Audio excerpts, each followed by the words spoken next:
10-9-8. Still haven't seen live. There we go. 10-9-8.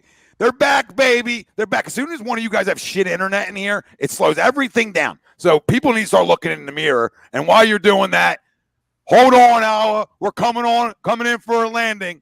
Giddy up.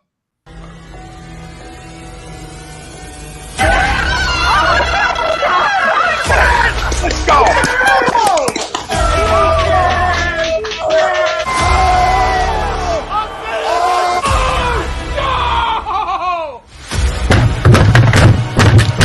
This ain't the fuck like before. This game he stinks.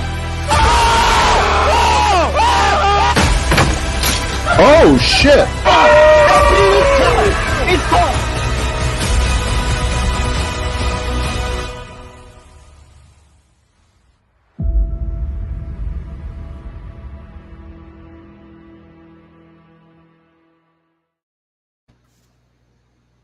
Mannery here. You're listening to A2D Radio, real sports talk radio for the fans, by the fans, no agenda. These guys are the best in the business. Hashtag it. No notes.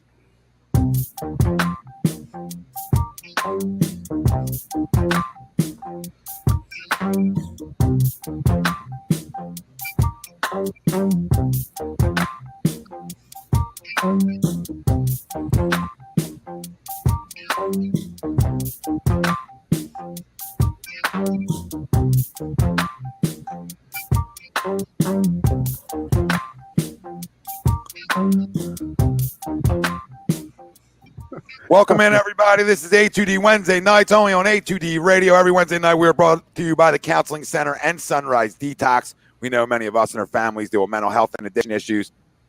We are happy to support the Counseling Center and Sunrise Detox. If you need help, please call our good friend, Rob Lubman, 856-651-8117.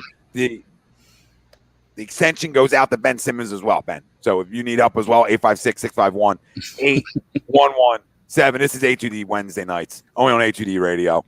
Tom Arnone, Ryan Brodo, Ralph Del Vecchio, Frank Vespi, Nate Moss, Greg Moakvik, Noah Eden, the family out there. Boy, do we got a lot on the docket tonight. I mean, can you fill up a show sheet one time? Here we are. Free jersey giveaway on the A2D member wheel. At the end of the show, we'll also have Nate. He's giving away memberships in the member wheel. We'll have that. You're not doing it tonight? No, go ahead. No, I'm like giving away all kinds of shit. Oh, well, you shook your head. No, it was a no shake. This is a no. This was a no shake. I was just like, man, keep going. What other free stuff we giving away? Yeah, true. NFL Locks of the Week. We do it every week here. Some guys are on fire. Some guys are in the middle. And some guys you should go the opposite of, and you'd be up a shit ton of money. Eagles, Raiders, preview. Does anybody care? We'll preview it. We'll talk about it. We'll give our predictions out. Chance for you to win some money. If you nail the prediction and offensive defensive player of the game, you screenshot it, you send to ATD Radio. You get a nice Venmo, Cash App, whatever you got. PayPal, you get a little something. You get a little walking around money. The latest surrounding 25. The pussy. The pussycat, as we all like to know, as we all like to call him. All right, the little pussycat. We'll go around and talk about it a little bit. Especially as this game goes on, and if there's dull moments, we'll talk about, are we better with them? Are we better without them? And it's going to tie into our main topic in hand. Obviously, Sixers, Pelicans, live reactions. We're back giving live reactions. It's good. It feels good to be back because the last time we were here with this Sixer stuff on, it wasn't the ending we wanted, and this is why we're here with 25-2. Ties into our poll question. Brought to you by Manscaped. You can get 20% off and free shipping with the code A2D at manscaped.com. Unlock your confidence and always use the right tools for the job with Manscaped. Listen, they're the best in the business. Head to toe, taken care of. Body wash, ball deodorant, lawnmower 4.0, the weed whacker. What don't they have? And what aren't we giving you? 20% off and free shipping with the code A2D at Manscaped. Our poll question for tonight, the Sixers will be just fine without Ben Simmons. And this is obviously a poll question that is lengthened. Like, we'll be fine forever, I guess. Or we'll be fine until we make a trade. I don't know. I didn't write the poll. So is it they'll be just fine without him tonight? Will they be fine without him for 30 games without a trade? Or they like what is it? Just fine without him in general? Is that where we're going with it? Yeah, I mean, you could take any length you want, whether it's until he gets traded, whether it's depending on who we get. It's basically if one guy wants to say tonight, one guy. Well, fuck him, exactly, right? Exactly. I agree. I don't care. Let us know. Yeah, let us know. Facebook, YouTube, Twitter, Twitch. That's where we're live. Everywhere you get your podcast, whatever as well. Hit the like, hit the subscribe. Take your shot tonight. All right? Take your shot and hit the like and hit the subscribe. Turn your alerts on. Tell a friend to tell a motherfucking friend, like Nate likes to say. And the other thing, comment in.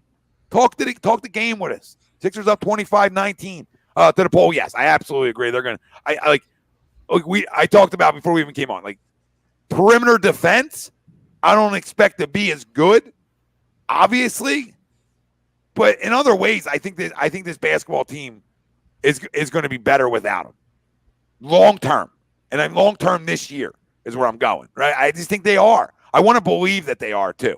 Right, and that's a side of it as well, because I think anytime it's as simple as this. Killers kill in this league. They always have. They're the winners. The killers are the winners in this league. Been from the second I started watching NBA basketball. All right, and you turn on the last 8 minutes like we talked about ad nauseum last year, you find out who the stars are. You find out real quick on who the best players on teams are. There's never been a moment since the second he was drafted here in the last 6 minutes of a basketball game where I looked over at a buddy of mine and would say, yo, that's that dude. Never. Right? Can we all agree on that? Never. Maybe a game-winning tip in. Whoop-de freaking dude jerked me off. Never have you looked at somebody in that last 8 minutes and said, yo, that's that man. So I think getting rid of him and getting rid of that, okay, getting rid of his persona, obviously, which is coming out more and more. Well, what kind of guy he is, which is an arrogant son of a bitch who thinks his shit don't stink. That's just where we're at. These are starting to become the facts of the matter. His lack of self-awareness. If you want to win championships, you need accountability. You understand this? At the biggest level in sports, you need accountability. Guys who can come to the locker room and say, after a tough loss, right, on a given night, hey, I got to be better. And that are willing to go to work and get better. So for however many years this loser's been here for, I lose track. We're going to be better without him. And I don't care what we get back at this point. Like, I'm not even factoring that in. It's going to be more of a team. I'm starting to correlate something to every second round exit. And you know what that is? Him. He's held this franchise back. He's held this team back. There's no excuse with the amount of talent on this basketball team. They shouldn't have beat the Atlanta Hawks last year. Well, why didn't they? Because of him. So who's going to disagree? Who out there? Who's going to be a moron tonight and disagree with this? Because he's held them back. And if you watch basketball and you know basketball, you can't say he hasn't held them back. And you can't say, okay, you know what? Maybe they're going to be better without him. Let us know. Chime in. Tell us where you got them. What you think. But that's where I stand. I agree. They're going to be better off without him. Did you guys know that, like, and I don't know, they may have done it already, but we actually have the opportunity to see a two-man game between the point guard and our best player? Because we couldn't see that with 25. And I'm not saying 25 was, like, perfect. I'm not saying he sucked. He's a good player. Borderline all-star. Was an all-star. He brought a lot of good things to the team. But like everything, a lot more cons than pros, especially given all the things that we've dealt with since the playoffs last year. I think we're going to be absolutely fine because I believe that the roster is better compared to last year. I think Tyrese Maxey is somebody who, hey, he actually improved. I think he improved more in half a year last year than Simmons has in his entire career. I think this team makes more sense without Simmons, and I'm not saying, again, you're going to feel his disappearance on the defensive end. Yeah, you might feel his disappearance on the ball movement stage, yeah, but I believe in the pieces here. And I believe in, like, I keep seeing the last 24, 48 hours, like, oh, what's our identity without Simmons? Well, it's the same identity that we had with Simmons. It's called Joel Embiid. You know, the MVP candidate that would have been the MVP, should have been the MVP if he played enough games last year. And it's probably going to be in the same conversation if he stays healthy this year too. That's the identity. So to surround him, a big man who's actually going to have space down low, clearly, as we've seen today, has the capability of scoring on the perimeter pretty much anywhere there. And then you surround him with shooters, an improved backup in Andre Drummond, who I think is an improvement over Dwight Howard. And anything that this team needs, well, we have an aggressive GM that is going to go in and improve on that. So, do we though? Yeah, if they need things, they're. We got George Hill last year. We got George Hill. So would you stop with the trades already and the aggressiveness? Like we got George. I'm not even saying trades. I'm not even George Hill. No, I'm just saying we got. Well, how are you going to improve the team this year without trades? Well, you can go through buyout. But again, we got George Hill last year, so I don't want to like overly crown Daryl Morey for things he's done here. No, but we don't have a Clintac on our hands to where if we need to make moves, we're going to. They were the number 1 seed last year, so. You could argue, you and I were arguing back and forth that they didn't need to make moves. If they're a 4th seed struggling, they're going to make a move. You know what I'm saying? Like, I assume they would. I'm just saying I'm not going to say he's an overly aggressive GM here yet. You know what I mean? He's got to then, you know what I mean? He hasn't even traded the guy who needs to be traded. They haven't even pulled that trigger. Does that guy still play basketball? Does that guy still play basketball? I don't know. Well, you know nice Isaiah Joe. Look at Isaiah Joe getting some first quarter run. Yeah. Well, you know why they haven't pulled that trigger, Tommy? What GM in their right mind would trade for Ben Simmons right now? There's a lot. You're kidding me, right? Think about it. They just don't want to give up anything. That's why he's still here. There's a lot of GMs that'll take him. Right, but the Sixers, for whatever reason, we're trying to hang on to get the best deal possible. Well, I think that ship. I think that ship already sailed. Okay, and unfortunately, because of his shenanigans, now it makes it damn near impossible. They're going to be selling him. They're going to be trading him for pennies on the dollar. At this point, yeah. That's all they're getting in. It may get to the point where. They may just very well have to release him eventually at some point. I can't see that. I can't see that happen. There's no shot. I agree with that. There's teams out. There's teams out there that'll trade for him. For sure. Mm-hmm. You might get 50 cents to the dollar. You might not. To your point, you might not get Dame Lillard, right? But you can get a good enough package that'll get you 50, 75 cents on the dollar. He's not going to get sold for pennies. He's going to just sit here and rot then for pennies. There's no sense in trading him. Okay. So Ryan, you agree they're going to be fine. I agree. What do you other guys think? Are they going to be, do you agree they're going to be okay without him? We'll just put a year on to this, right? Absolutely.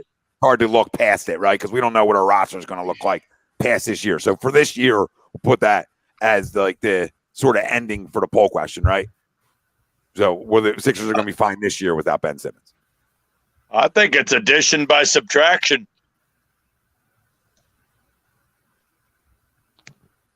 I completely disagree.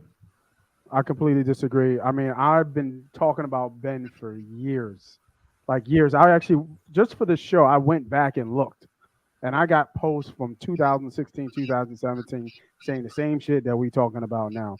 They're not going to be better without him. There's no fucking – they've won too many games with him.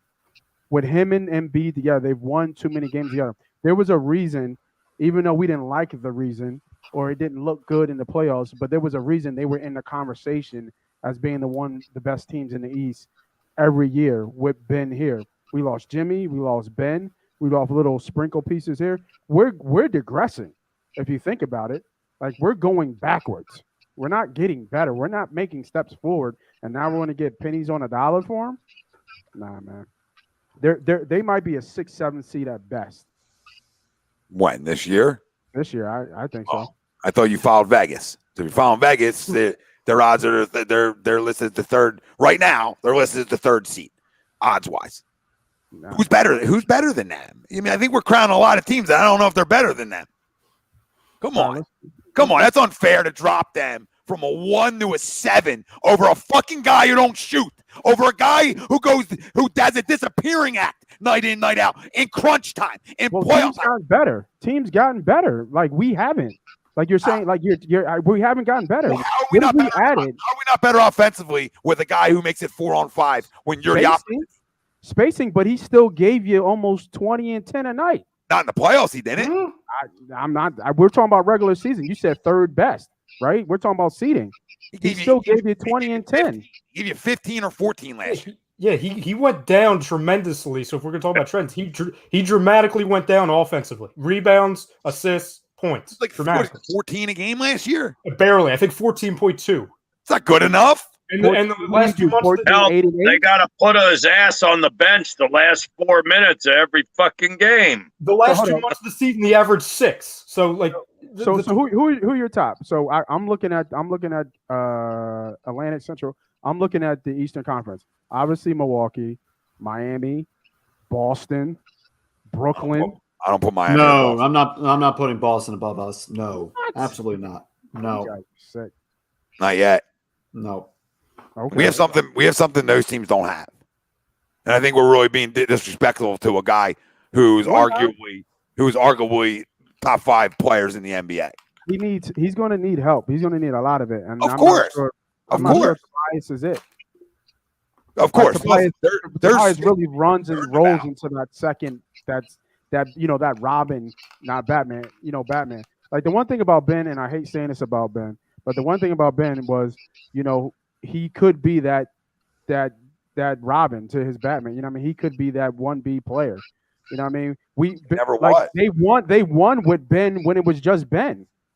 Right? Like when Embiid went out, they still won games with just Ben. You couldn't say that if Embiid went out, this team would be terrible. Like there's no way this team would win anything. So like I think it's funny. I don't want to defend this dude. I really don't.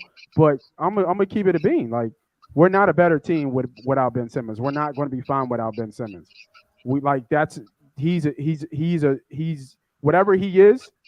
He adds a lot to a team, and wherever he goes, they'll be a contender for sure. Well, listen, he adds a lot. He adds a lot on the defensive side, and that's all I'm giving him.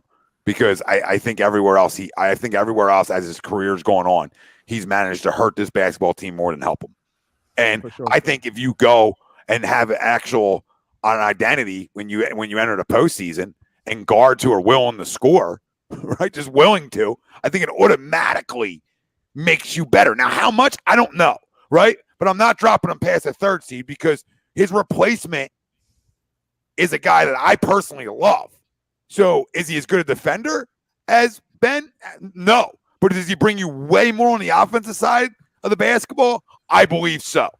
I believe Tyrese Maxey gives you more offensively than Ben does. I think it's like a lock. We can lock that in. Now, how good of a defender can Maxey be being a smaller guy? I think our backcourt takes a hit defensively on the perimeter. No Maxey and Seth Curry isn't ideal defensively. Okay, but then you make up for that on the back end a little bit.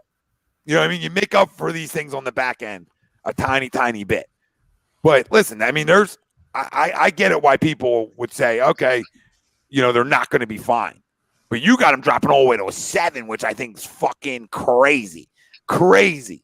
But listen. I'm looking at it now. Like I'm like like you have them as 3. Like, do you really think they're better than Atlanta after they lost to Atlanta last year? I do. I do think they're better than Atlanta. Yeah, I do. Nah, I don't think so, bro. Atlanta's deep, man. Atlanta's deep. I know they're good. I just don't. They got to do it again. Atlanta's got to do it again. This has been a top 3 seed in the East for the last X amount of years, and I'm not ready to drop them out of that yet. That's all. I'm just not ready to say they're not at least a top 3 seed. Maybe 6, 7 was exaggerating. Maybe 5. 5's okay. Yeah, 5's okay. I mean, 5's not. Maybe 5. Maybe 5. I got him more on the lower end, more like 6, because I think Boston's better. By the end of the show, you'll have them at 2. Greg, what do you got? I also disagree. I know our hatred for the guy, and like Nate said, I don't want to stick up for the guy, but we can't just overlook what we've done in the regular season the last couple years, right? As much as we hate the guy, and as much as we don't want him here, and he's not going to be here until we have some sort of return on him. We're not a better team just because he's not here. Now you go out and make a trade, and we get pieces for him. Then that discussion can be had again. But you can't just take away Ben Simmons and expect to be a better team. Nate mentioned what happens when Joel goes out, right? Whether we like it or not, Ben stepped up in those moments for many, many years. He stepped up in those moments. Who's going to do that now, right? We don't know. We all think very highly of Maxey, but he's just a second-year guy right now. We all hope he makes that jump. But you can't sit there and say he's going to be able to carry a team through an extended stretch without Joel Embiid, right? Yeah. We looked at Tobias, and we looked for Tobias to be that number 2 year, the last couple of years, and we just shown that he's not that guy either. You know what I mean? And so while I think we might be deeper because we have more guys with experience, I don't necessarily think we're better right now. Yeah, I understand what you're saying until you get the replacement back for him, right? But there's also addition by subtraction in this whole situation that I think like the disagreeers are missing, and that's the locker room. That's the locker room. Like we find out. You're absolutely right. We're gonna find out. There is that portion of it. You're 100% correct, right? But again, you look at what's on the floor right now, right? We're expecting a huge, to be better. We need a huge increase from Matisse Thybulle, especially on the offensive end. Absolutely. Right? Are we getting that? Who knows? We need an increase from Furkan. Are we getting that? Who knows? And then the biggest one is Oh. And I think the biggest thing, to your point, Tom, the biggest one is Maxey. What does he truly turn into in year 2? Is he that absolute stud pimp that we all hope that he can be? You know what I mean? Then maybe, 2 months down the road, I'm changing my tune and I'm agreeing, right? But as of right now, there's just a lot of emotion both ways, right? There's a lot of emotion, of pure hatred towards Ben, and all rightfully so. Rightfully so. But I also think there's a lot of emotion of excitement for a brand new season, excitement of, hey, we haven't seen this in a long time. Right? Yeah, well, I did say like the hope. There's that hope. Exactly. The hope tied in. Really like, yeah, fuck this guy. The head coach? Yeah, he is. Yeah. Fuck this guy. Fuck this guy. We're gonna be better without him. Like part of that is built into it, of course. Sure. Of course. Real quick, there's a couple while you were going through those, Greg. There's a couple questions you didn't ask though. Like, is George Niang better than Mike Scott? Yes, because number one, absolutely. Number one, correct. Number one, because he's alive. Number 2, he's better than Mike Scott. Is Andre Drummond better than Dwight Howard? I would say yes. And then to your point, can we see a slight improvement from Furkan Korkmaz? Can Isaiah Joe be another 3-point shooter? And can Thybulle either be the same or be a little bit better? Because that's a lot of scoring I just named off the bench, especially shooting. So it's not like Thybulle has to go from 5 points to 15. You know what I'm saying? If he has a little bit better of a side on offense while continuing to get better and being that guy on defense. I didn't even name Shake Milton. I have no idea what we're going to get out of him. He's not healthy right now. But, that's the thing. If we continue to – I think we have a much better bench than people are giving us credit for. Not anybody in here, but I think the people at home. Yeah, well, I don't think so. What they've just done right here in this first quarter, they've extended the lead. Yeah, I don't know how much they're better until Shake's here. You know what I mean? Because if you really look at it, they're young and they got there is question marks. Like Isaiah Joe is starting in your backcourt. We don't know what Isaiah Joe is. Shake Milton's an upgrade from that. So the only thing I have to that is right this second that bench is not better than last year. But once you add Shake Milton back into the mix, right? If we're factoring him, once you add him back into the mix and Isaiah Joe becomes more of like, hey, I only got to play like 5 minutes a game type, I think you're absolutely better. And that's not a shot at Isaiah Joe. I just don't know what he is. I know Shake. No, I think he has a high upside, but to your point, we haven't really seen him. He hasn't seen any real like impact game action except for back like when the team was plagued with COVID. You know what I'm saying? That's the only time. And are we counting on Shake too? Like, are we like what are we talking about here? We're counting on Shake, like that. Like that's what I'm saying. Like, just to be a good bench player. That's all. Not asking for. Oh, okay. Yeah, but I think the key is Drummond. Like, I think he might be your best two, really. You know what I mean? Because they'll run the second unit like they would run it with Embiid, with him, him at the 5. Obviously, with him at the 5, running the 5. You know what I mean? Yeah, I like having him behind Embiid because I know if Embiid is out for an extended period of time, Drummond has the ability to drop 20 on you. Yeah. Yeah, that's what I mean. Yeah, he'll give you 20 and 10, 20 and 15. First bucket here. He's got his first bucket tonight. And like I continuously said this. We talked about it when they made the signing. People really ripped the Drummond signing because I feel like half the country like bought into that one ESPN guy that said like, oh, they're gonna play Twin Towers together. No, read a friggin' book, watch a game. That's never gonna happen. And 2, the main concern was if Embiid is out, the Simmons Drummond thing isn't gonna make sense because that's 2 guys that can't shoot on the perimeter. Well, Simmons isn't here, and I think the Maxey Drummond combo really works, especially in the pick and roll. Like, I think that really works well. So I'm not saying if Embiid's out for 20 games, we're going to go 19-1. Yeah. Let's calm down. It's way better than it was a couple years ago where it was, Embiid's out. Okay, we're going to have Greg Monroe and just a bunch of guys back there. Like, this is by far, this is no disrespect to Dwight Howard. But you can absolutely disrespect Dwight Howard. This is better than it was last year in that position. It's way better because he's way better offensively and he's way better defensively. And, oh, by the way, he can walk 5 feet and not get 3 fouls. Yeah. Well, I mean, the fact of the not fouling out is such a major part of this conversation. Listen, Ralphie, Frank, go, because we're just circling and talking. But I want to talk about the game too. I mean, I know we're playing a team that is a cake layup, right? Yeah, don't say that word. Don't say that word. Watch your mouth up there. Watch your mouth. Lakers scrum. Right, Ralphie, you don't say anything positive. It's a layup Ben Simmons would never take, and this is the game we're in. No, go ahead, you two. Before we freaking just keep going, I want to talk about the game. You go, Lakers, Crumb. There's your. All right. I agree to the poll question as well. Okay. We've said this many times before. It starts and ends with number 21. If he's not in the lineup, all hell breaks loose. So I think either way, if you're going to move forward or whatever pieces you get back for Ben Simmons, you guys will completely fine. Okay. Frank? I also agree to the poll. Ben Simmons is an entitled cancer who needs to go away.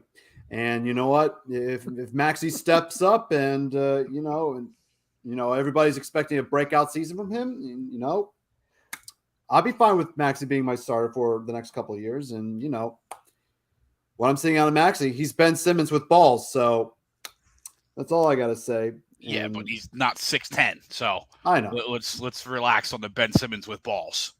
I really like Max. But can he finish a shot though? Oh, can he attempt a shot? You have to attempt a shot to finish a shot. Yes. But if Maxey's having the great start of the season, and maybe some teams are looking for one Mr. Richard Simmons, then I'd be fine with it. I think if we try to get something good out of it, I'm not expecting like a superstar like Dame or Bradley Beal out of it. But you know what? I want Ben Simmons out, and I'll be glad. And I think this team will be better without him. Frank, why are you wearing a suit, by the way? I don't know. I felt like, because of the past couple games, I think the suit kind of worked a little bit. Okay. All right. See, I think it's unfair to say Maxey isn't Ben yet, because what the fuck has Ben done? Look, that's why I'm so sick of right now. Like, what has he done? What has he done? He's okay because he averaged a triple double, because he's big, because he's long, because he's a freak athlete, because he can run the floor well. I mean, come on, dude. Let's be real here. Let's be real. My buddy texted me today.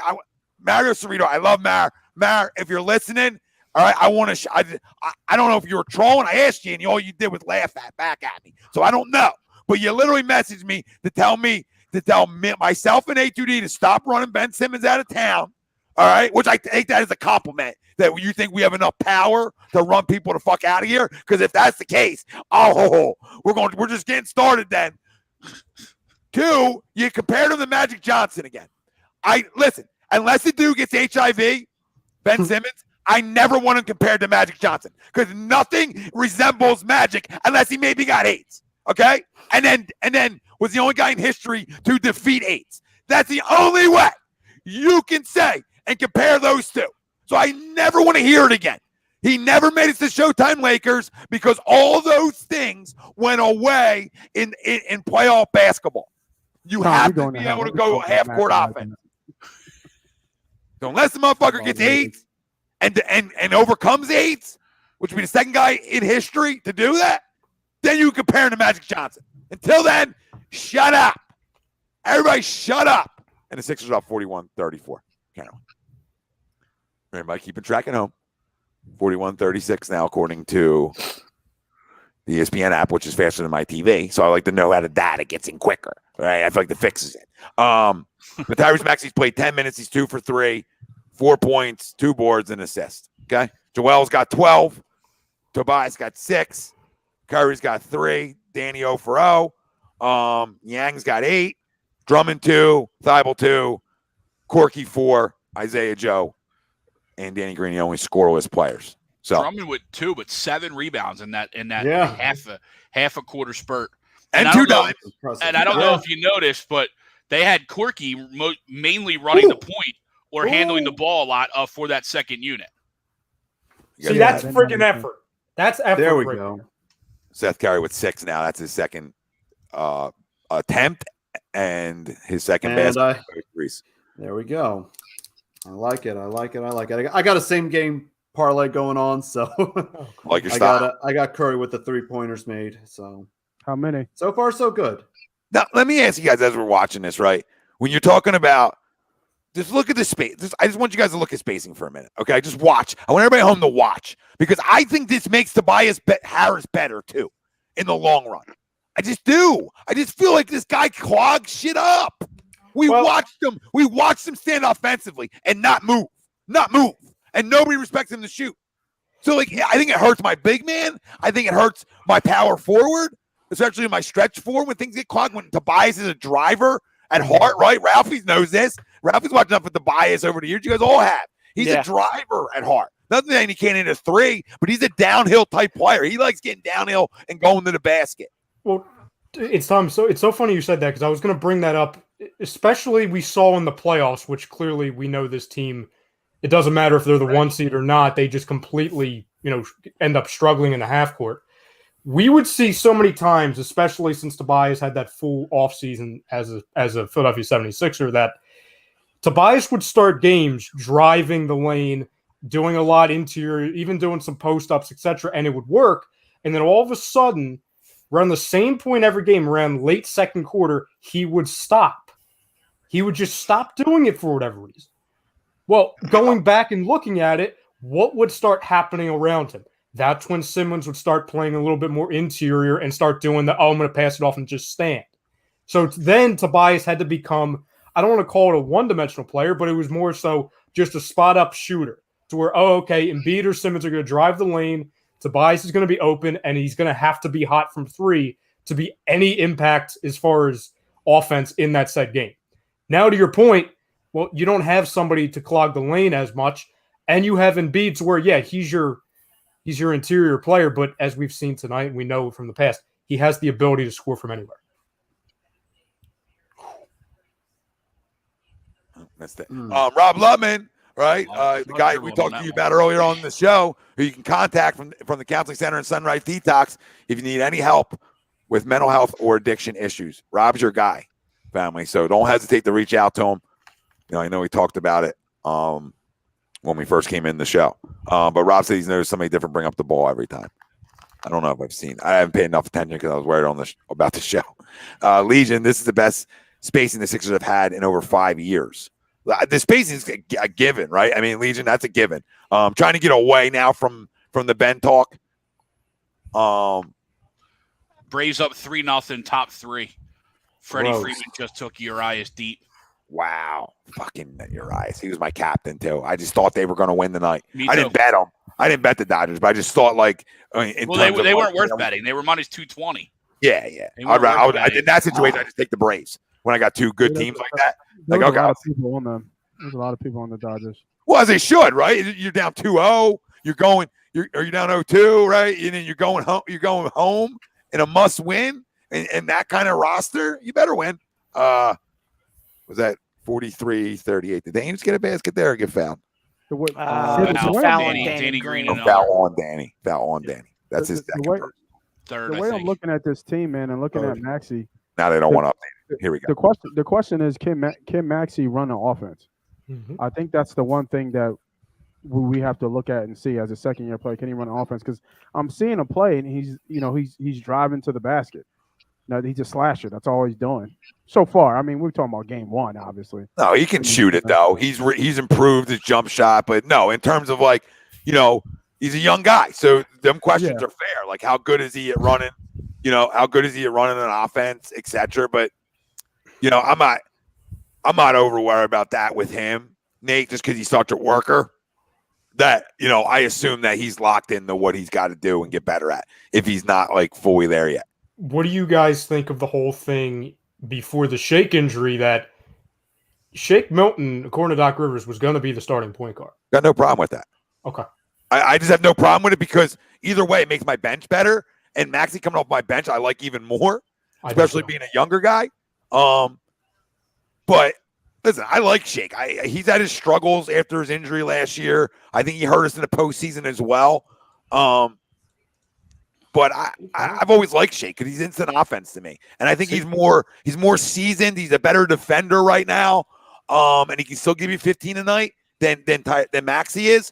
So I have no problem with that. Listen, in Doc, I trust in terms of basketball, and Sam Cassell, like I'm gonna trust in what they're gonna run out there. I might not trust in you going 10 deep in the playoffs, but in terms of what you're gonna run out there, I'll trust in it. Get in now. Like, don't get me wrong. I think Tyrese is definitely deserving of a starting point guard position. I think he's going to be. But I say that also. Am I echoing, by the way? Yeah, it sounds like you were in Switzerland for a little bit. I don't mind it.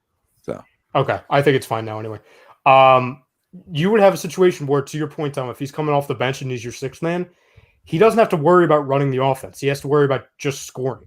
Breaking news: a point guard just made a free throw. Sorry, breaking news. A point guard made a free throw. It's breaking. See if a point guard go 2 for 2, everybody. Can a point guard go 2 for 2? Can a point guard go 2 for 2 in this city? Oh, my goodness.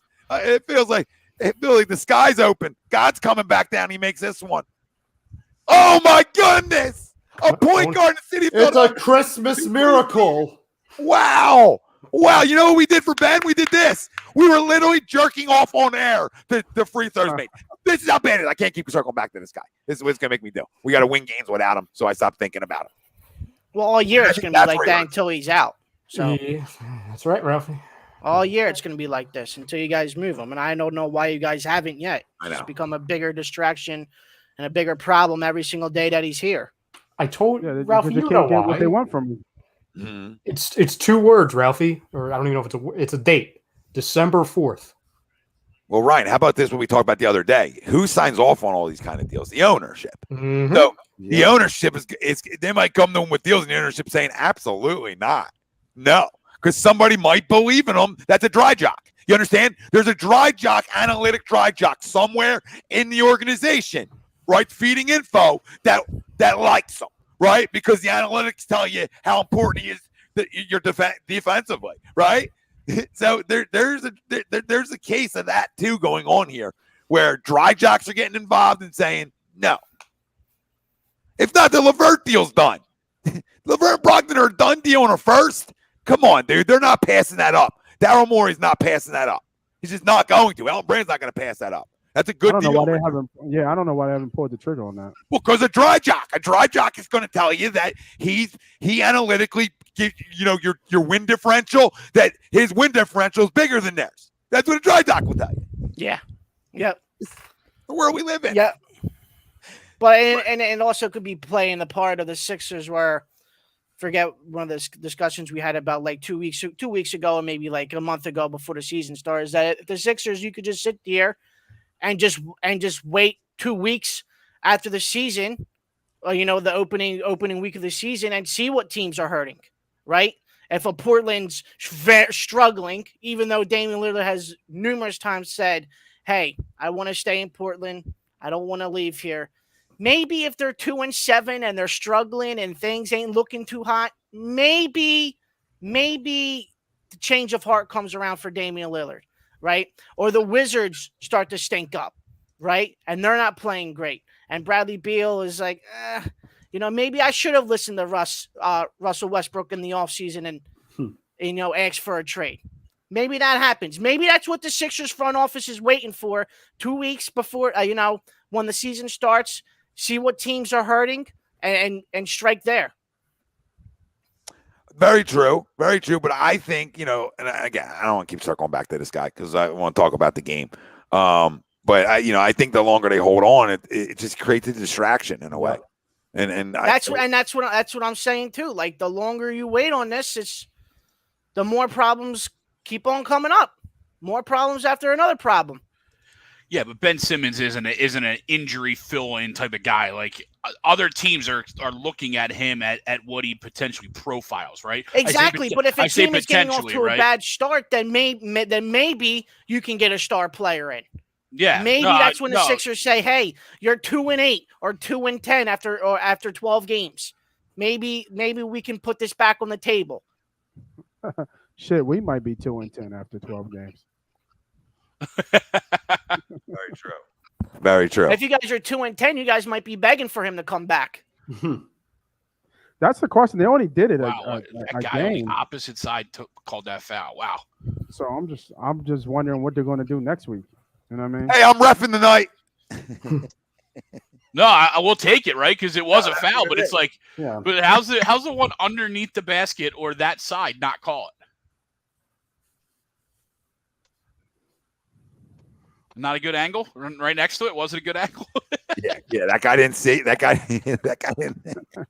He couldn't see it. That's always killed me. Like when I was coaching, right? Like it might be a foul, but how are you the one calling it? Like you all the way out there. How are you calling it?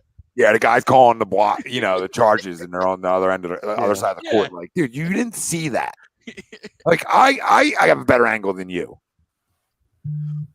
Sixers up 1. Or no, down 1.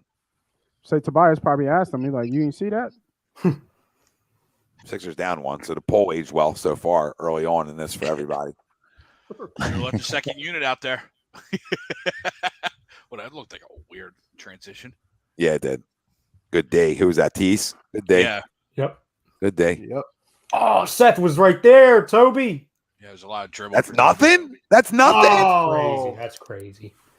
Toby screwed that up. Yep. Yeah, Toby dribbled it too deep and then got stuck. Yep. He was dribbling to nowhere. Yeah. Like if you're dribbling that deep, you go. Like you just take it. Oh, and he scanned the one side. He didn't even look left. Looking left, Seth Curry slashing. You're absolutely right. He was dead on. Uh-oh.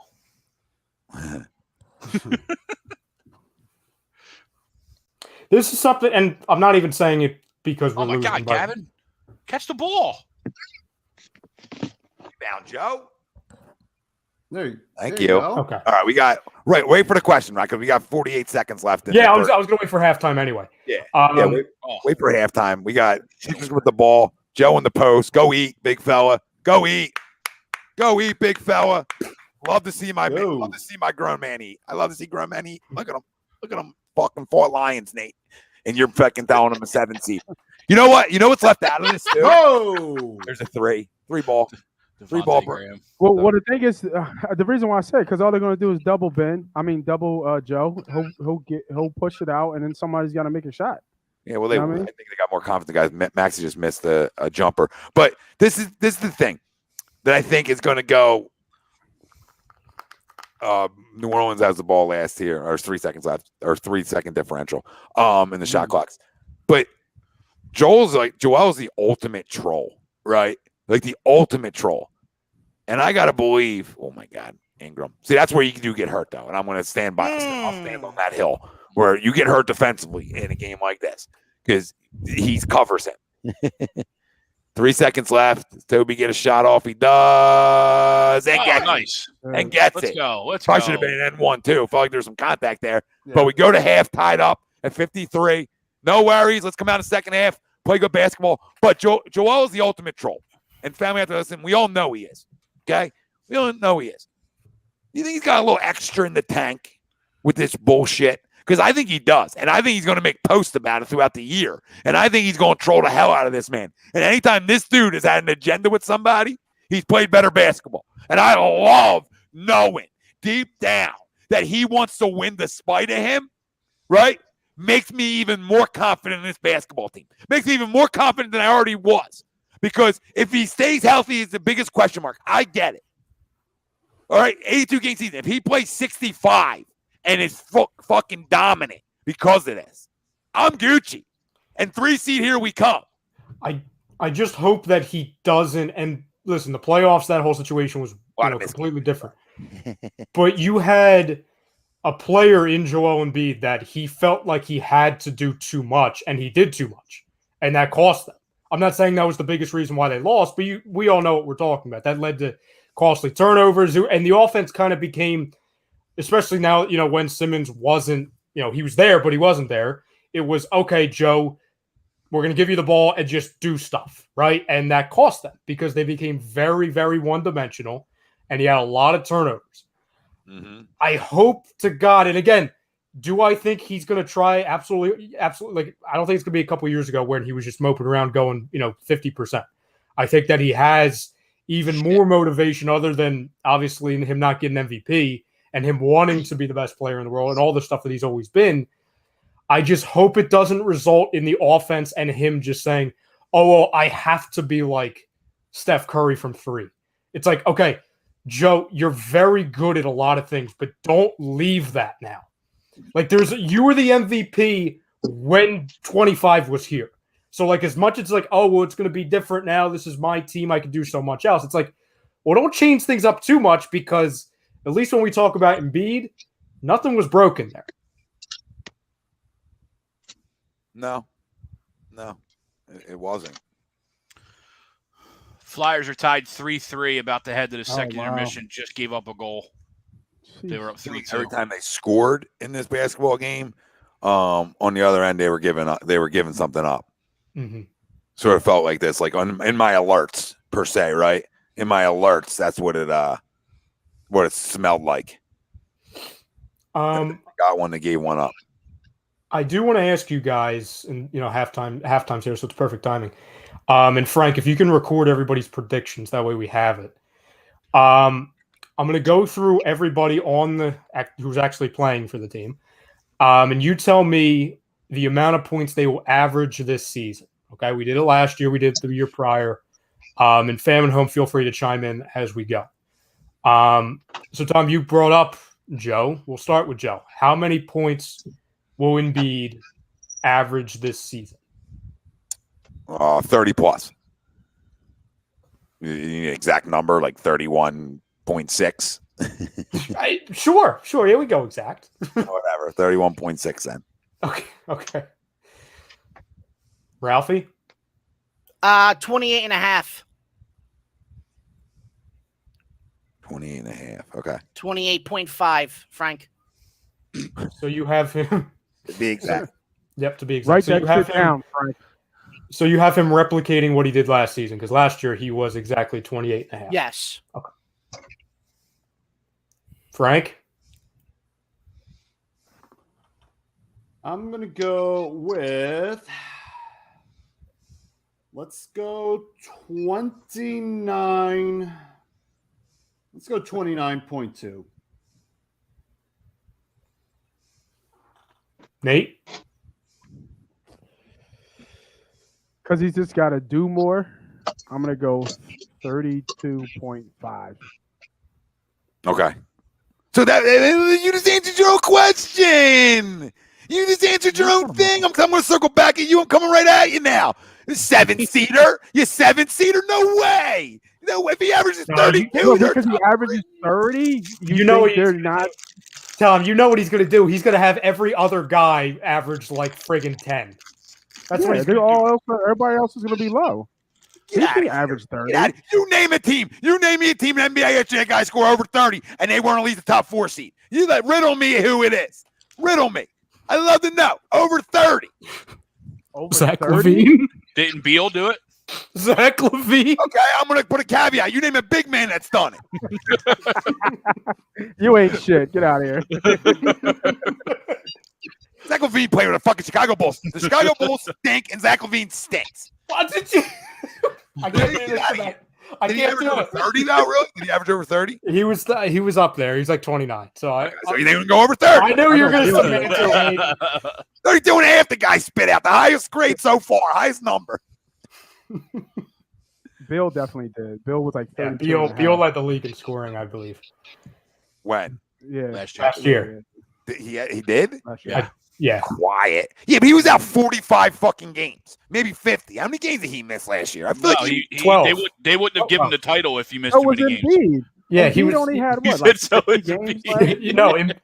He was only out for 12. he just feels like he misses so much time, and he doesn't. But Bradley Beal just walks around like he's missing time to me. Like he just looks always like a little banged up and then scores 30 on your ass. It's crazy. It's really crazy. He averaged 31.3 last year. Good year. Noah? Yo, I think Embiid averages, I'm going to go on the high side, 31 and a half. All right. That's 31.5, Frank. I know my decimals, Ryan. Greg? 10? I'm going to go just a tick below where he's normally been. I'm going to go 27.8. I just think I think there's going to be growing without Ben. You know what I mean? There's going to be changes, and now, again, the emotions there. We all hate them, but there's going to be a difference in people's team's game plan now against Joe. And Frank, give me 30.5, please. Tobias Harris, what will he average? And for context, last year he averaged, I believe it was 19 and a half. Yep, 19 and a half. 22 and a half. 22 and a half for Tobias Harris. Ralphie? That's 0.5. Let's go 21.7. 0.7, Frank. 0.7, Frank. Mm-hmm. Frank? I'm gonna go 22. I'm gonna go 22.1. You guys over fucking think these numbers like nobody's been. And you're like, get it out, guys. Get it out. Spit your numbers out. Carry the 1, divided by 7. Throw it decimal, throw a point, whatever at the end. Carry the 1, divided by 82, subtracted from the 20 games he may miss. What do you got, Noah? Damn, you just skipped. I got. You know what? I got. So his numbers go down to you? Yes, his numbers go down. Correct. That's why you skipping me, bitch. Well, I feel like it's time to skip an agenda. Trying to be positive tonight. You're dropping numbers. I got 23 even. All right, nice. Nice. Well, I gave him B 30 over. Greg? 17.6. I don't think he's a 20-game scorer. I just don't think he's a 20-point guy scorer. Every time we think he is, he just doesn't do it. So my thing is he needs somebody to facilitate him the ball to get over 20. He's not going to take the ball and score 20 like he is now, like create his own shot. He's just not that type of player. We got 12 right now. Okay. Oh, I'm just saying, like he needs Ben. Everybody needs Ben. I get it, guys. I get it. We're circling back to the poll. I think we'll be all right. I said Frank, he needs somebody. I said he needs Ben. 20.4. I hear you, Greg. Though he's really not that guy. He's never been. Yeah. Can you be it for a year? Can you get over that hump for this basketball team? Granted, tonight's the Pelicans, but can you get over that hump? Yeah. I mean, it's a preseason game. Full transparency, he was a 21-point scorer in Los Angeles. He did that like one time or twice in his career. He's been more like 19, 18. I feel like. But my point is he's done it. Here.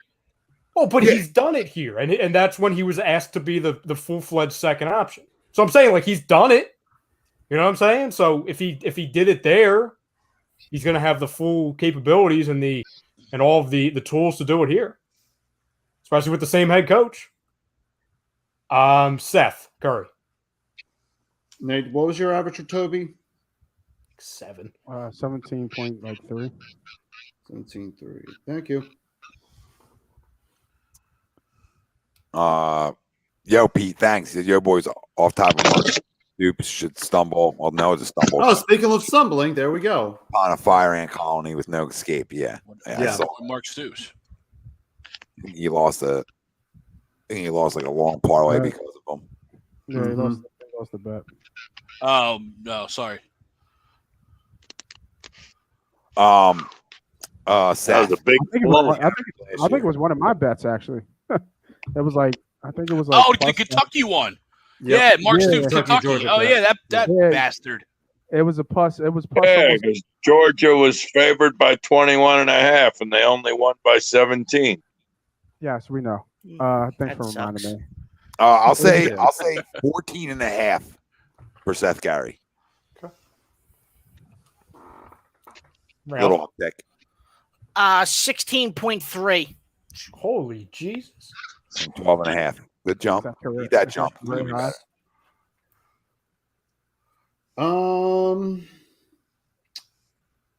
I'm gonna go 15.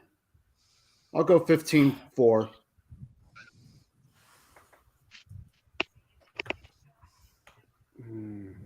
What does he average anyway? Like 12? 12.5 last year. 12 and a half last year? Mhm. I think he jumps up a little bit. I think he becomes your third scorer. So give me 13.8.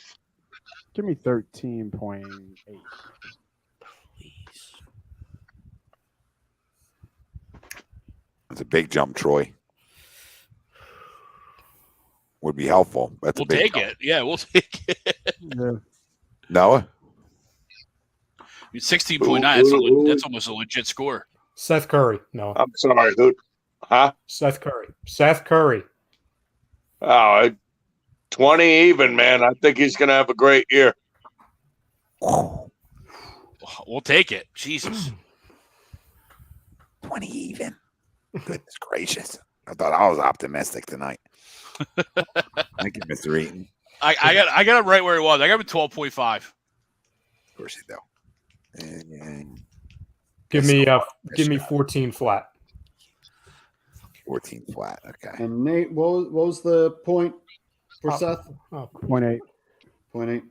Thought I heard 8. I just wanted to double check. That's all. Guys, circling back. Yep. Pick your style. Next guy, right? Danny Green. 20.0, Frank, for Seth Curry. I think you were going to say for Danny Green. I'm I going thought to you say were saying no. Danny Yeah. Green. I was I was getting ready going to to go. no, go Danny to sleep. Green. Go to Go sleep. back Noah. to sleep, Noah. Yeah, go to sleep. Go to Go to sleep. bed. Go to sleep. 8.5. That sounds better. 8.5 for Danny. It'll be Ralph hot was- sometimes. It'll be cold sometimes. It's 9.4, please. yeah. That's another good one, Ralph, because that's right probably where he'll be. I'm going to go 8.7. It's like Price is Right. Yeah, I like feel it. I was going to say that too. Oh, you didn't. Too bad. So sad. Nate. Danny Green. Damn, he's nothing but threes all day, right? I say a little If he bit. gets more than 2 layups, I'd be shocked this year. Right. 9.1. I was going to say that one. Yeah, I don't want to skip Noah, but Frank, that was mine also. You can just write me down for that also. One. Yep. All right. Noah. Danny 17? Green. 17? Yeah, right. 59. 59 and a half. MVP. No, give me. You know what? Give me 7.5 for Danny Green. All right. Goes down a little bit, Greg.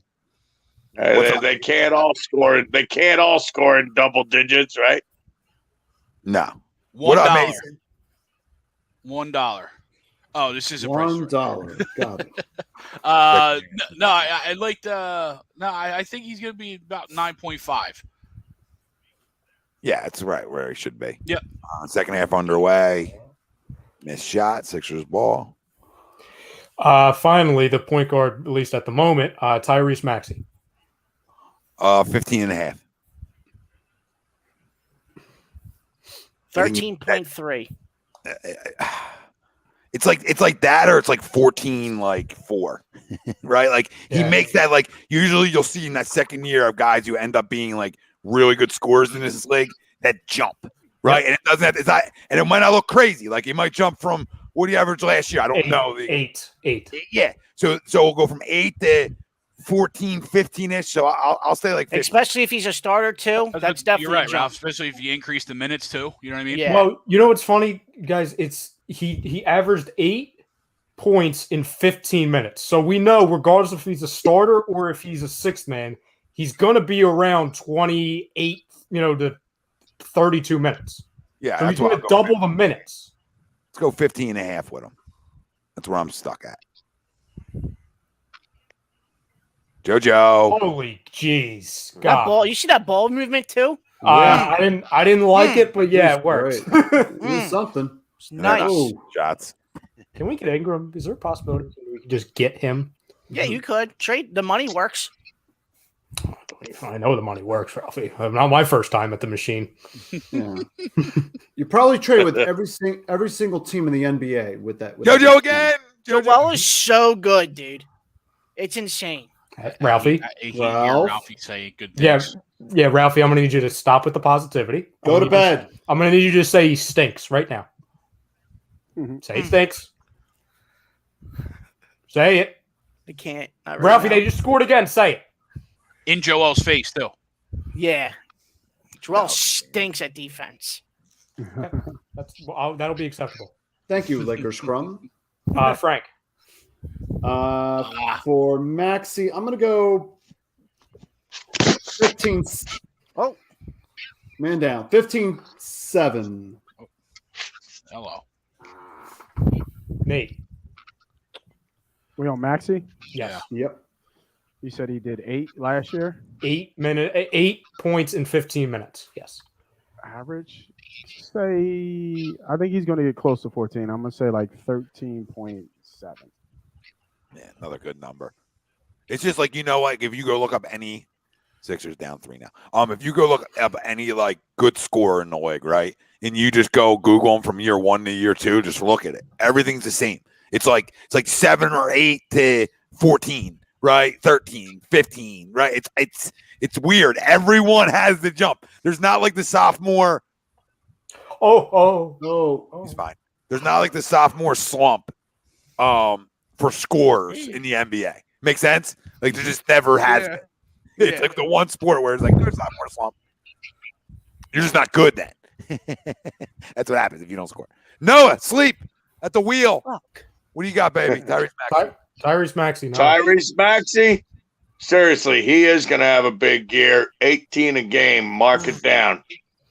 Oh, we're marking it down. We might score 140 a night. I mean, are we Tom, this takes me back to a couple years ago. We were doing the Phillies preview, and we had like everybody batting like over 340, like Dubal's hitting 75 homers. Remember that? Greg, it was so bad. It was like MLB The Show on easy.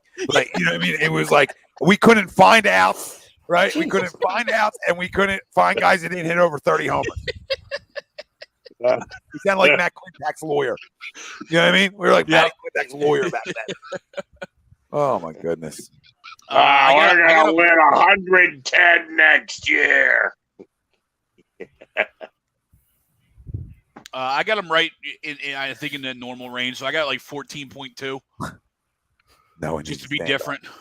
Yeah, that's a good number. No one needs to stand up during these streams. Mason says, listen, if you're not an A2D member, what the hell are you waiting for? All right? I don't know what to tell people. $9.99 a month. You get picks from Money Pop Podcast, daily fancy advice from Willie Vegas. You get discount A2D gear, right? You get, what else? You get the jersey giveaways on the member wheels weekly, if not more. Maxi with a bucket. You get everything, and you get Tyrese Maxi buckets too. And we're doing the jersey giveaway tonight again, right? And you become a member right now, right at the top of the comment section on YouTube. Become a member, and we'll enter you in the wheel tonight. Chance to win a jersey. It might be a Maxi tonight too. Might be a Maxi, because we were going to do Maxi on Monday, right? Mm-hmm. Yep. So it's going to be the Maxi jersey tonight. You got to become an A2D member on YouTube. You're winning your money back. Plus a lot of walking around money. A lot of walking around fucking money. A lot. Become a member. The next member, right? The next member gets, you know what? The next member gets an A2D shirt sent right to him. The next member tonight. Next member. We're just constantly giving you stuff. To prove that we're givers, you get an A2D dry fit. Fucking dry fit, no notes on the back. All right, let's go. The next member right now. All right. Right. Did you give your Maxi? 15.2. 15.2. Okay. So we're all like right there, which is a good sign. Tobias. Hi, baby. Damn it. Now the bench guys, we'll fly through these. Drummond. I don't know. How many games does Embiid miss? Where's that go? I'll say like, can he give me double digits? I don't know. I have him going 12. Sure. I have us giving us 12. I think he gives you 10. I'll say 10. Yeah, I think he can give you 10. Seth, that a baby. It might give you a little bit more. Little run, boys. Up 7. Little third quarter run. What we wanted to see. Let's go. Go ahead, Nate. Sorry. No, I was gonna say he might give you more than that. He might give you like 11, like 11.2. You know what I mean? Something weird like that. I just think it depends on how many games he starts, right? Well, you got to understand he's gonna play. Mm-hmm. Like, you know what I mean? Like, that's not like, has Embiid ever played a full season? No, that's what I mean. Like, how many games did he start? Factor in there. I don't know. You know what I mean? So, there's gonna be games where he'll give you monster numbers. That was 20 and 20. Games that you saw in Detroit. So, you know what I mean? He'll get there. He'll get his. It's going to be more team, right? I think with Ben, it was more, top heavy with the scoring. You'll have Embiid, but you'll have everybody else that is all kind of the same, and then you'll have Tobias that'll be a little bit up, but he won't be that much higher than your third or fourth guy. Well, I guess I can't say that because averaging 17, 18 versus averaging 12 and 13 is a big difference. So. But I think it's going to be Embiid at the top right there. That's eye popping. And then you're just going to have everybody else. There'll be nobody close. Well, we'll see. Mr. Wing, you're probably not allowed to acknowledge the announcer is bad just because you become like a woman hater automatically in today's society. But no, she's not. Listen, first off, she's got huge shoes to fill. Mm-hmm. Yep. All right. Second off, the energy is not there for me. Like, she doesn't get me excited. And that's fine. And she's just not my cup of tea. Doesn't mean she's not somebody else's, right? She deserves it. She's worked hard for it. She's earned it. But I don't think they made the right hire for it. That's all. So, I think they could have went, they should have got McGinnis off the radio. Like, that was your no-brainer. I think him and Al are way more entertaining. So, Gold Flyers up 4-3. Cam Atkinson again. Good thing is, too, at least when A2D's live, another one of the bigger reasons other than we're good at what we do to mute them, watch them, and then listen to us. Come in with us, yeah. Cam Atkinson again, too. I think that's his second goal tonight. Second tonight. Second tonight. His fourth or fifth on the year already. I think it's his fourth. Okay. Ooh. Or no, his third, maybe. Third offense is a nice run, man. Y'all need to start looking at those overs in those Flyers games. Yeah. Nerdy, you're right, brother. Who's going to become the A2D member tonight? I'm waiting for one of you guys. You guys are all got the YouTube next to you. All right, who wants to win some fucking money and Push get the free button. shit all the time? Where are we at? Let's get through these so we can waiting for Noah to give me his Drummond. Yeah. Well, here's a question for you. The NBA, have they permanently gone away from scheduling back-to-back nights? Nope. No, God, no.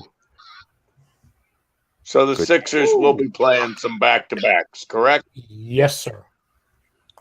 All right. Well, then that leaves more opportunity for role players like Drummond and the like to have more scoring opportunities because they're going to have more playing time because Embiid's going to need more rest.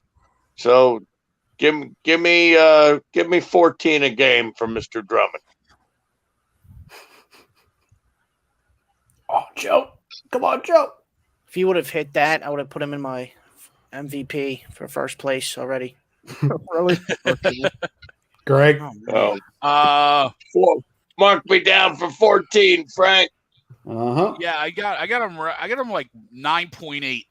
There's gonna be nights where he's gonna do double doubles, but then I think there's gonna be nights like tonight where he's got 2 points through 8 minutes, right? So you might only play 15, 16 minutes, but he's got 2 for 7, like 7 rebounds. That's what I care more about. Like I think he's gonna average 10 rebounds a game though too, in his limited minutes. Yeah, for sure. That's more what I care about. Sure. Making up for Ben, you got to make up for those rebounds from Ben and Dwight, analytically and essentially, right? I hate analytics, but you know what I'm talking about. Yep. And that him alone will eat him up. I mean, he'll chew him up. He's definitely a rebounding machine. He's a guy who can walk into 20 a night. He just always has. I always say his numbers are a little hollow, but I think his numbers become unhollow when he becomes your backup. Come on, Max. Bang! Bang! Let's go, baby. Tyrese with 13. That's a shot he could not hit at the beginning of last season. He could not hit that shot last year. No. To his credit, he was starting to hit it towards the end of the year, which was nice. It was nice to see it was nice to see a point guard actually improve. Yeah. So if that like play exactly right, Seth starts to drive, and he hits that open three. That's what we look for in like Matisse. Right? When someone drives and you're open, can you hit it? Oh, Seth, he had to get it to him right away. Go right there. He's open. Let him shoot it. Who cares? This is the 2-man game I'm looking for. Right? This is what excites me a little bit. Take him, Joe. Take him. Agreed. I got no problem in shooting that shot at fucking 2,000 times. Yusef, what's up, brother? Right. No. Even though he missed it, I got no problem with him taking that jumper 3,000 times a night. Yeah. Because he's going to shoot it at a 70% clip. Yep. Oh. So right now, Joel's your leading scorer with 22, 8 for 16 from the field, 4 boards, 5 assists. Tobias Harris, your second leading scorer, 6 for 12, 10 boards, 14 points, and Maxey with 13, 6, and 3. And their 6 are rebounds, by the way. And Seth has 7. So good production from your starters tonight. Danny does. This is a Danny type of night, right? He has 1 shot, so it's not like. You know what I mean? He just has 1 shot. He just hasn't gotten the ball. But good start of the night from your main 3 guys who have to score for this basketball team. Who got teed up? Joe? Yeah, probably. Yeah. It wasn't a foul. It was horse shit. Well, he's also arguing the swing move. He kicked the ball. Oh my God, at the tee? Grow up. What are you, nervous? Oh my God, you loser. What a loser referee. Oh my God, you took that personal? You clown. I think he was also arguing this. Moaned all night last night. There wasn't a time he wasn't complaining, and I can't believe he didn't get teed up. I can't believe it because he was aggressive. I got no problem with it. Everybody talks to the refs, but there got a point in time where he got really aggressive and no tee, and then this guy's giving a tee for a little kick soccer, right? A little plug for little kick soccer right there, losers too, but a little plug. Unbelievable. I think he was arguing that Valanciunas did the swing move, which, correct me if I'm wrong, wasn't that one of the things that was kind of ruled out of the game? A little bit, The non-natural move to draw a foul. I got no problem with them missing it. Just don't tee him up. Yeah. Right? We don't need Valanciunas getting hot from the perimeter, by the way. We do not need that. I think that's what's going to happen here too when we're going through these numbers. Good take, Toby. There you go. Is that his rebounds are going to probably go sky high because Ben ain't taking boards away from him. Yeah. In a way. Not in like a negative way. You know what I mean, though, guys. Well, you know what's funny? You don't have the other almost 7-footer on the floor grabbing rebounds. Yeah. Simmons is a guy that didn't even do that great rebounding. Like, sure, he probably averaged, again, he was up there in the triple-double, but that's just based off of his size. So he was actually somebody who left a lot to be desired when rebounding.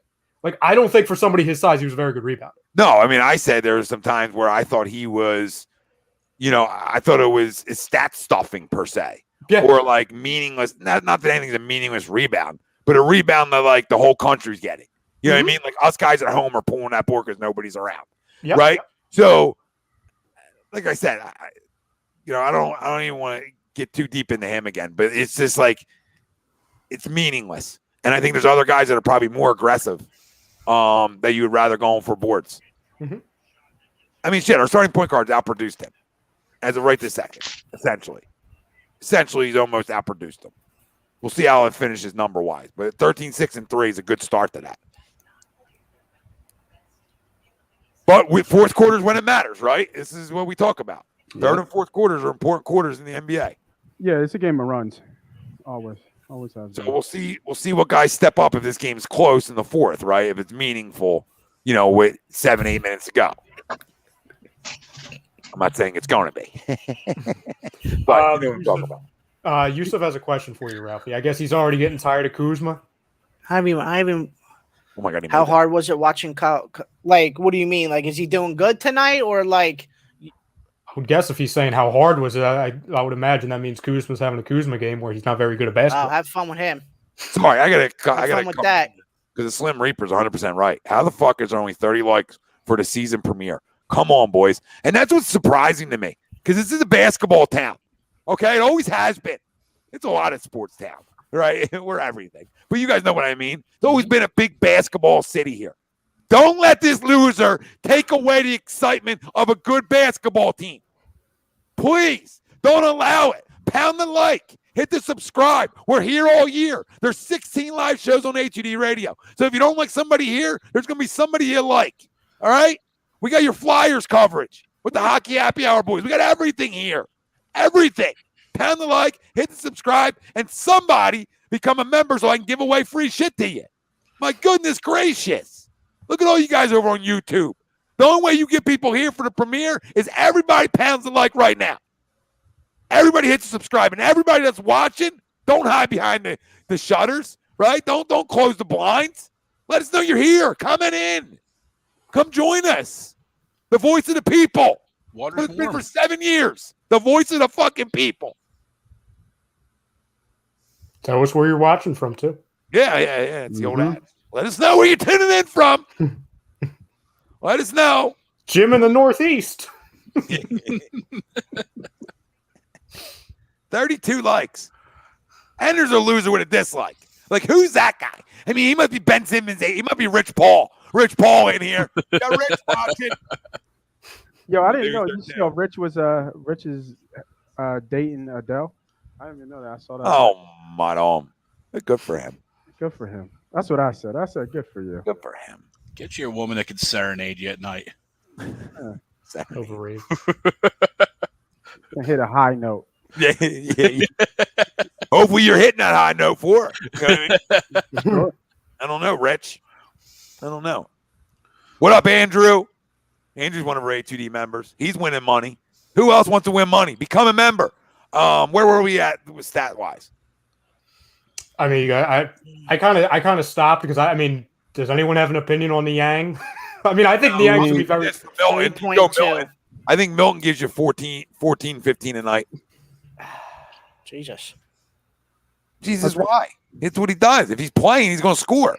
He gives you 14 a night. He's either Frank, add that 14 and then add up all Tom's scores and see what we're averaging. I was just going to say, do that. Yeah, do that now, actually. You can add all my scores all you want. I think this is the top 3 seed team in the East and can contend for a 1 seed. So, of course, I got to have my numbers up. I didn't hear Drummond. Can you give me Drummond one more time? I gave you an even 10. 10. Okay, Down there, Drummond. Nice, Drummond. Close. How's that off of us? It was entire. Gabriel, thanks for tuning in, brother. Look at this. Watching from Dallas, big Mavs, Cowboys fan. Love the show. Gabriel, fuck the Cowboys. Go Mavs. You know what I mean? Like, that's where we're at. I do love me some Luka. Luka's a freaking pimp. We'll see. I feel like you guys didn't upgrade your roster enough around them, but that dude that is that man. So he'll go off on nights. And listen, your boys look great. I hate to say it as an Eagles fan, but they look phenomenal. They really do. They're everything. They're everything that some people thought they would be, and that doesn't happen usually for you guys. So they're everything you thought they were. Don't worry, it's only October. How was that not a foul? Sixers up 4. I hate to see it. Ralph, I will come to your house right now. I have swords ready to go, Ralph. You lose that fight, by the way. No shot.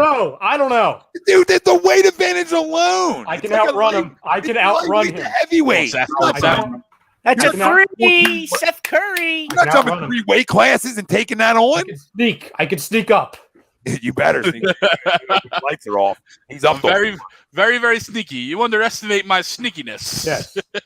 I'm not as heavy-footed as Ralph is. Get in. Let's go. See what happens when I threat Ralph? See what happens when I don't say. This is an interesting lineup. This is an interesting lineup to close the the third. Sorry, Greg. He doesn't suck. He doesn't suck. No, he's not great. He doesn't suck. He can score. Who's Sorry, that? what were you saying, Greg? The lineup? No, I was saying this is an interesting lineup to close out, right? I mean, you got your starters in Toby and Seth around Matisse, Drummond, and Korkmaz. I like it though. It's an interesting, yeah. I mean, it's got what you hope for from a 5, right? It's got a little bit of everything. Plenty of spacing. What do you do this damn spacing? Because that's the NBA. Yeah. It's the NBA, Nate. I'm telling you the facts of the matter. I watch a lot of the NBA is my go-to sometimes. I love good NBA games. And the common theme is you better be able to space the court if you have a big man. Come on.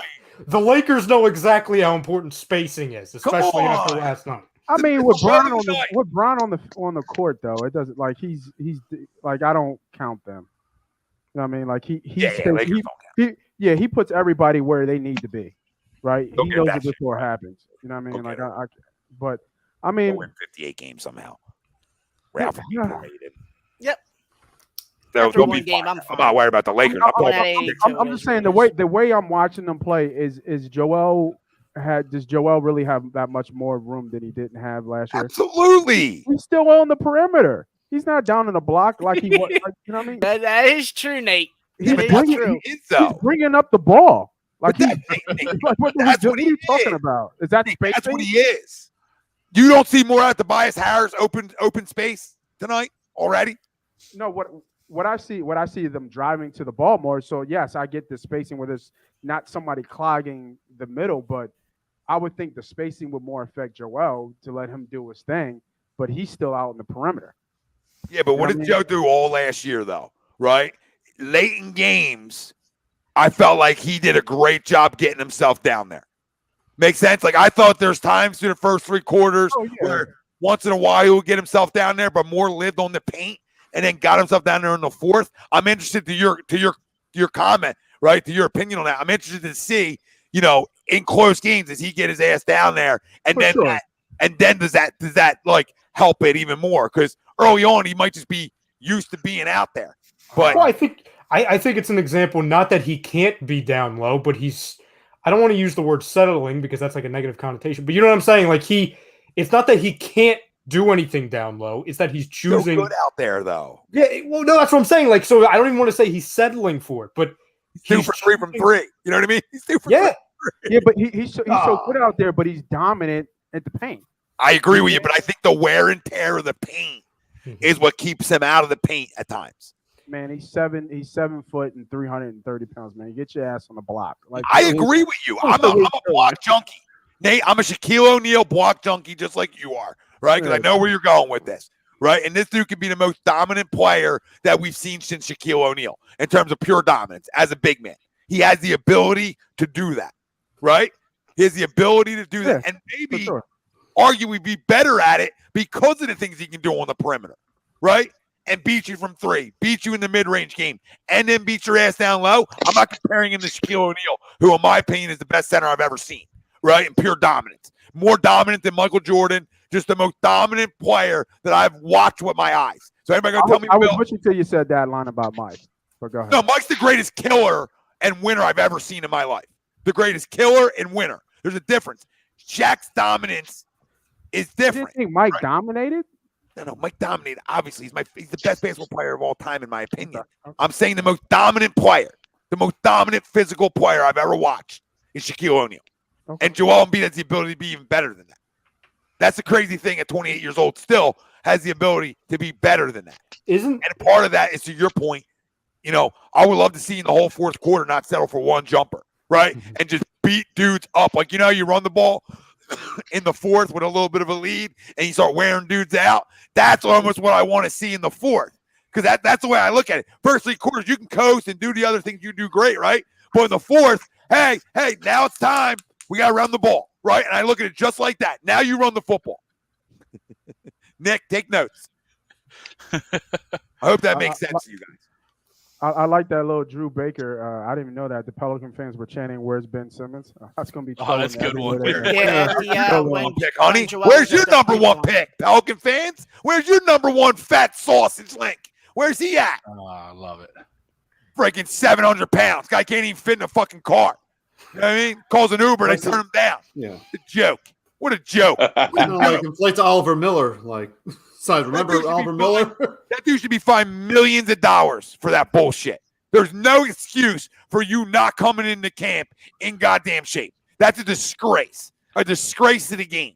Disgrace to the game. That always annoys me too. Like when you watch like UFC and fighting, like when guys miss weight and stuff like that, and like the UFC, it always like that's your job. Like I'm fat, but my job isn't to be in shape. Right? Like that's your job, to be in shape. I'm allowed to be out of shape. Exactly. I'm allowed to be fat. Giving you two a job. You know what I mean? About to start like giving you guys like a workout job. Shit, give me $24 million. I'll get in shape. Exactly. I hear you, Ralph. Oh, drop it. I missed it because I'm freaking trying to put live action in. Trying to put live action in. I love me some live. Give me 24,000. I'll be in shape.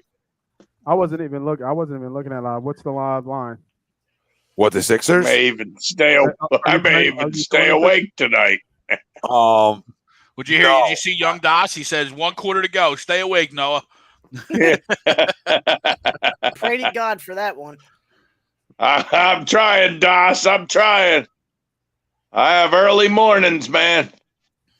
My day starts at 3 a.m., sometimes earlier. That's when I've been going to bed recently.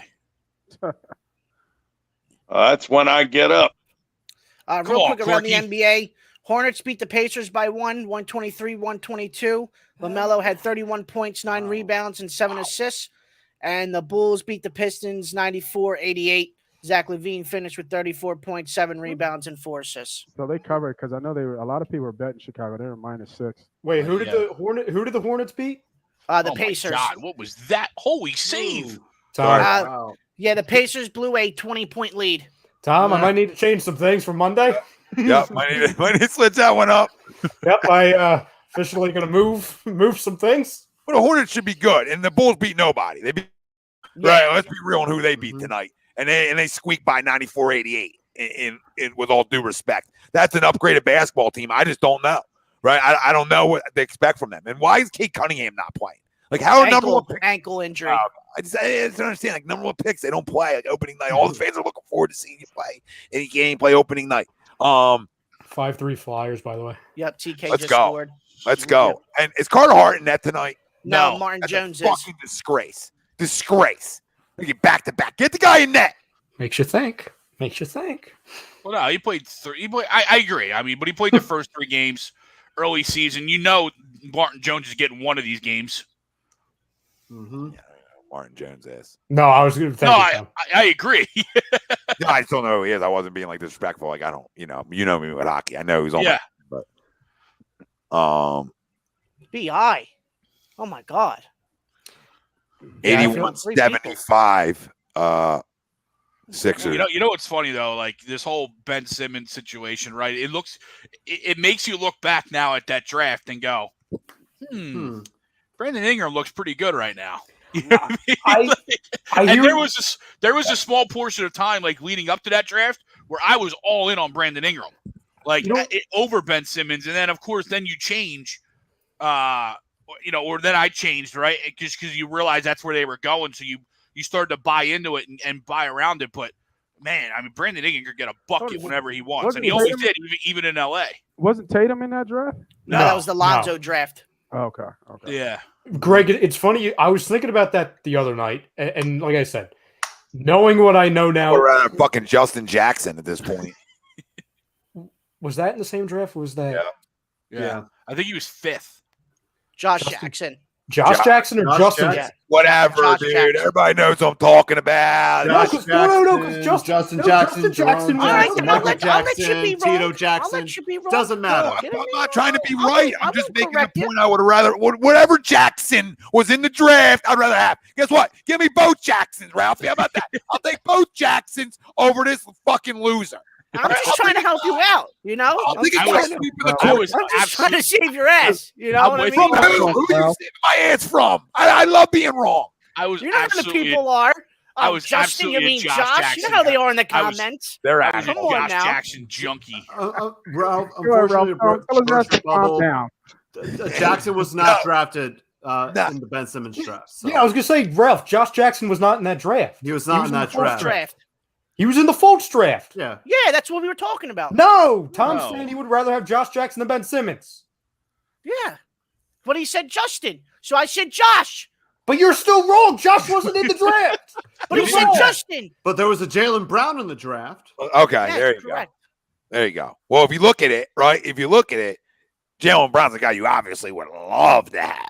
Right. Yep. And anybody want to have Jalen Brown, I think, is a fucking Yeah, he moron. had 14 points in 5 minutes to start the game, too. Oh, my God. He's so Yeah, good. but they are losing to the New York Knicks. Yeah, they are. 109-90. And they're going to fuck my parlay up.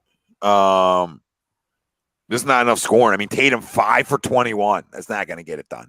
Jalen Brown 12 for 21 with 34 though. So not a good start from Jason Tatum. I'm about to say that's why they're losing because Jaden he's 5 for 21. And every starter in double figures for the Knicks. Randall with 30, Robinson with 11, Kemba with 10, Fournier with 15. Like, where did he Barrett. come from, bro? Fucking airborne. Like, where did he come from, man? You know, so I'm In going to New ask York. you guys, and nobody look, okay? Can anyone remember who was the 4th pick in the Ben Simmons draft? I already have the draft up. That's why I said. So don't answer. Don't answer that. The But I'll fourth reveal pick. the answer at the end of the show. Yes. I don't remember. Who was the team? Give me the team at least. The team was Phoenix. Phoenix? Oh, Devin Booker. Nope. Devin Booker. Nope. Nope. No, it wasn't Booker. Who? Oh, it was Oh, the dude from Villanova, right? No. Nope. No. It wasn't from anywhere. No. No, I don't know then. Who? Dragan Bender. Morgan Bender. Oh, okay. I thought it was like somebody good. Like, But Yeah, I'm 5, sure- 6, and 7 all had 6 and No. 7 were. Yeah, I would say 5. No, it was 5. then what- Everybody was so overhyped with him. they said they would take Lamar at point guard over Ben. Somebody in the chat, I saw it, but I lost it. Oh, here it is. Tyler Horton said, I'll take Lamar Jackson as a point guard. Lamar would probably be a beast, too. I'll take Justin Jefferson too, nerdy. Then it was Chris Dunn, Buddy Hield, Fucking stinks. He Buddy just got Hield released. stinks. again. Jamal Murray, go to basketball. Good, yeah. Marquise Chris, no. Well, at this Jakob- point, none of these guys are in a conversation because we had the number 1 overall pick. You know what I mean? Yeah. Well, We it's- have to get to past like 6. None of these guys. After 7, there's really no like Sabonis, okay, but other than that, there's really nobody. Yeah, there's nothing nobody's really worth it. standing. I mean, Karis LeVert at 20. But the Malik draft Beasley, sucked. 19. Like Yeah. overall, the first round of the draft, it sucked. It was Yeah, horrible. nobody else was really worthy of that pick. Honestly, at the time, it's just the At fact. the time, yeah. Well, and what I was going to say to Greg, it's like I get we know how it ends now, but I still make that pick because with Yep. everything that he had, all you had to do was get him to be an adult for 5 seconds. Agreed. No, I completely agree with you. Absolutely. Still kind of like I'll still draft Jahlil Okafor over Kristaps Porzingis. I'll still do it, even though we know how that plays out. Yep. Yeah. Isn't it crazy? He's out of the league now, by the way. He's still in the league? No, he's gotten cut like 7 times this offseason. Well, he was with the Pelicans last year. No, but then he was traded, and then he was cut 7 times this offseason. Was he really? Yeah. He was just cut by Atlanta like 2 days ago. Yeah. He's not on a team. He's like out of the league. Wow. That's crazy. Yeah. A lot of people love Chris Dunn, Jimmy. A lot of people I know love Chris Dunn. Mm-hmm. Mark, he's not though, right? That's gonna be Shake or Maxey. So that's handled. That reinforcement's coming. But Isaiah Joe was running it more than him. I think you just were watching. He did bring a ball up recently and it didn't go. He got fouled, but wasn't a good look. Tom, you know this. The biggest thing that I criticize Shake with isn't his scoring. Oh, by the way, Ferk, did he just get a steal? Yep. Stealing a bucket. Sixers up 8, 83-75. What is Ferk? Let me get back to it. Furkan has Ferk has 6 points with 2 assists. 6 points for Ferky. The biggest I was assuming that didn't update yet, so that's why I added the 2. The biggest criticism I have of Shake is that I think sometimes he forgets how to dribble the basketball. Other than that, I think he's fine. Seals, real quick though. Seals is a great thing. He said he'd become an HTD member. He doesn't know how to gamble. He doesn't know over unders, plus minus means.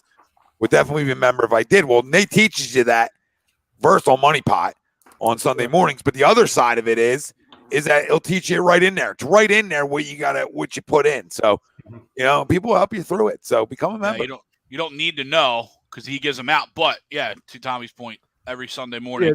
Every Sunday morning, 10:30. The thing about it is when we do a money pot is I don't want to just give you a big fish, right? I don't want to just give you plays.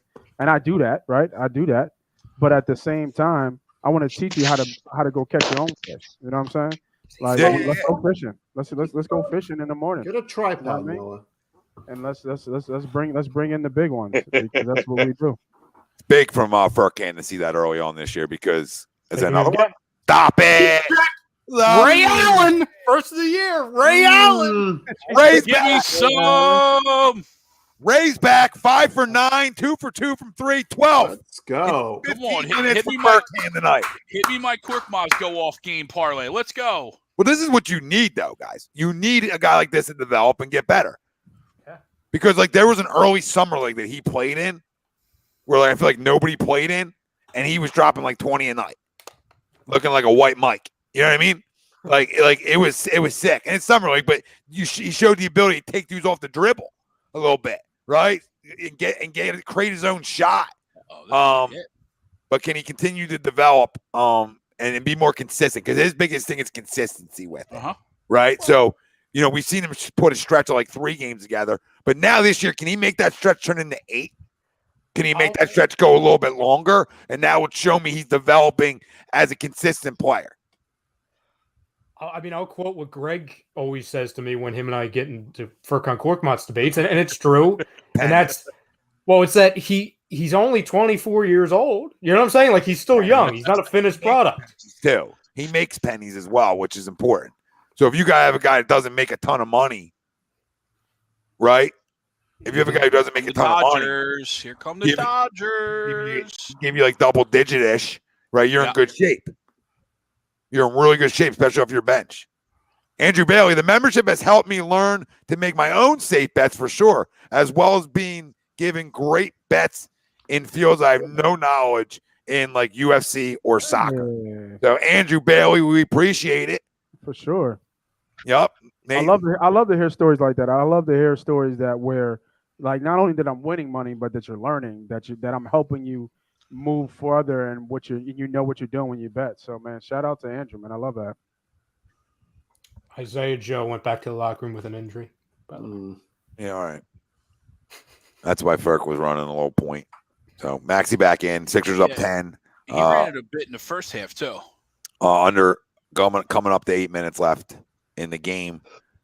So we'll see how they close this out. We'll see if they can keep the lead. If they keep the lead, I think it keeps the big man on the bench. Furky again. You stop. Ray Allen. You stop. I need 4 rebounds and 3 points out of Drummond. For what? To finish it? No, yeah, for a parlay. Yeah, I think you get that if they keep a big lead. Because I don't think you see Joe again. No, I need 4 rebounds out of Joe. Oh, you're not getting that. Sorry, buddy. Probably not getting that. Nope. Who would have thought like Joe 10 plus rebounds would have been the one lost it, right? Corky plus 13.5 points. Go. Good hustle, Max. Good look. Good look. Good look. See him steal that through the other guy's legs, Tom? Absolutely. Don, what up, brother? I thought it was going out of bounds. What's up, Donnie? I really thought it was going out of bounds. That's crazy. He literally dribbled it through the guy's legs to get the ball. But it'd be nice for Joel Owen to play 26 minutes tonight. Right? Like, I know he probably wants back in, but, like, it'd be nice. Well, a big game already on Friday night. So damn right. Yeah. By the way, I'm not trying to, like, judge a team off of the first game, but they still have the same problem up there in Brooklyn. If anybody's taller, is that Niang? Niang? That Curry. Let's go. Yeah. What'd you say they called him out in Utah? Minivan? They called him the minivan? Minivan or Fat Curry as Fat Curry. That's great. Fat Curry. Yeah. Fat Curry might be like totally what he is. Guy don't look like he played basketball. That guy shows up at the court. You think you're running him, and he drops 30 on your ass. Oh, right? Especially in college too. 40. Oh yeah. He was ate a monster monster at Iowa State. Oh my God. He was a monster in college. Oh, he's yes. Okay, I remember watching him play. Corky, he checked. Oh, number 1 seed. Oh, I can't find an L. I really can't. shut up. From way downtown. Bang. Jesus. wow, what an eruption by him. An The Flyers eruption. are going to win too. They're up 6-3. Let's what's go. funny? Good night. Hey, we deserved a good night around here, huh? Right, Yeah. boys? We deserved a good night. Ew. Did they not update Furky there on that shot? Not on the app. I think he should have 18. It's updating on my end. It's updating. I guess they're seeing if that was a 3 or not when that was fucking from the logo, but that's fine. But listen, good nights. I mean, good nights all around, right? In the meaningful minutes you saw, especially in the third quarter, right? Which is so important for a lot of basketball teams. How you come out at the half, it was tied at the half, and I look at that third quarter, especially against a team you're a shit ton better in. Can you come dominate in the third? And they did. I mean, 28-17 in the third. So that's a quarter where it's a statement quarter, and then you're following that up by 17-9 here in the fourth. And this is what you want to do, right? You're trying to be close early, right? It makes sense. It's the NBA, and then boom, right? And that's what I like to see. That's the signs of a top 3 seed. That's what they do. And the third quarter, traditionally, right, because of the way our bench was, we didn't perform very well. Yeah, that was my jab at Nate too, right there. That's what top 3 seeds do. There's it in your pat. It's game 1. It's game 1. I Relax. know what it is. I totally understand. Relax, But your Tommy. top 3 seed lost. Relax, Tommy. So we're up. We're up. Relax.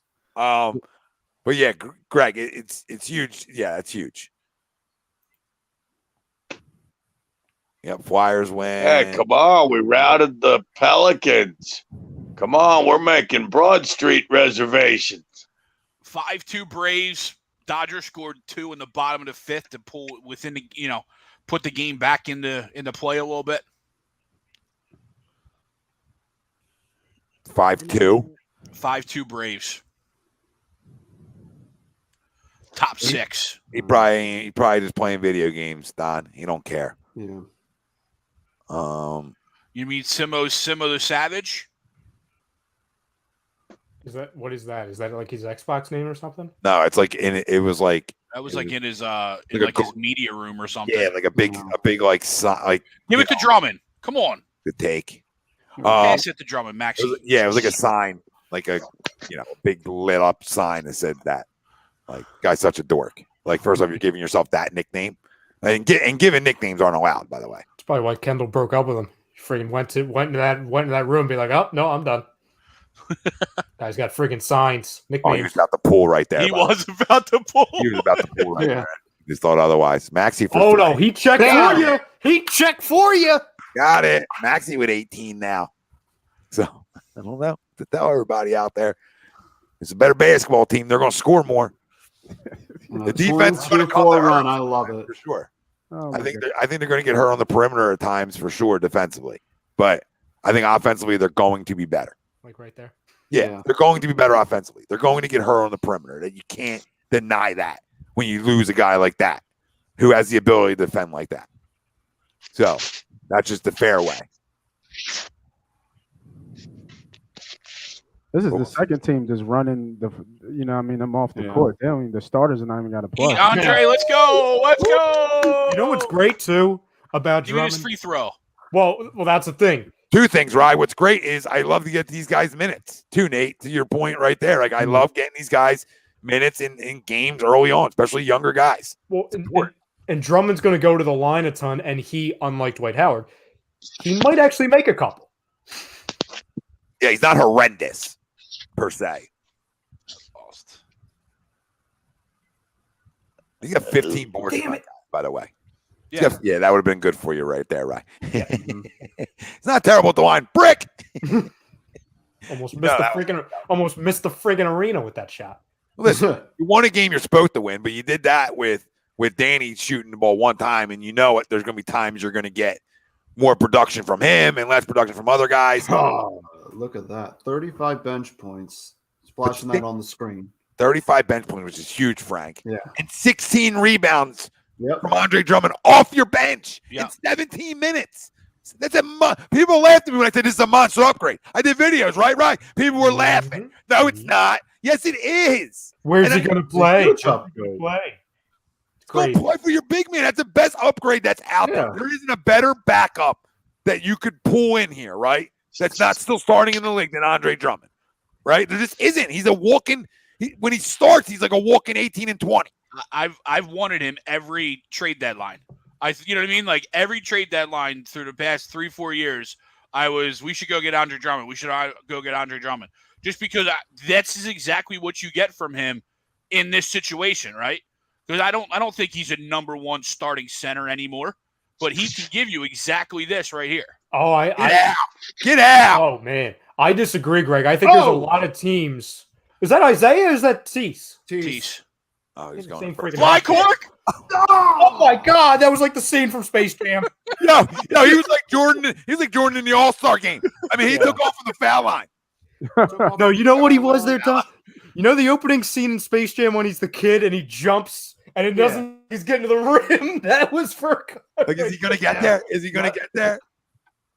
I would have loved the Matisse's pull up from 3 right there. Just show me. Yeah. Oh God! His arm just extended.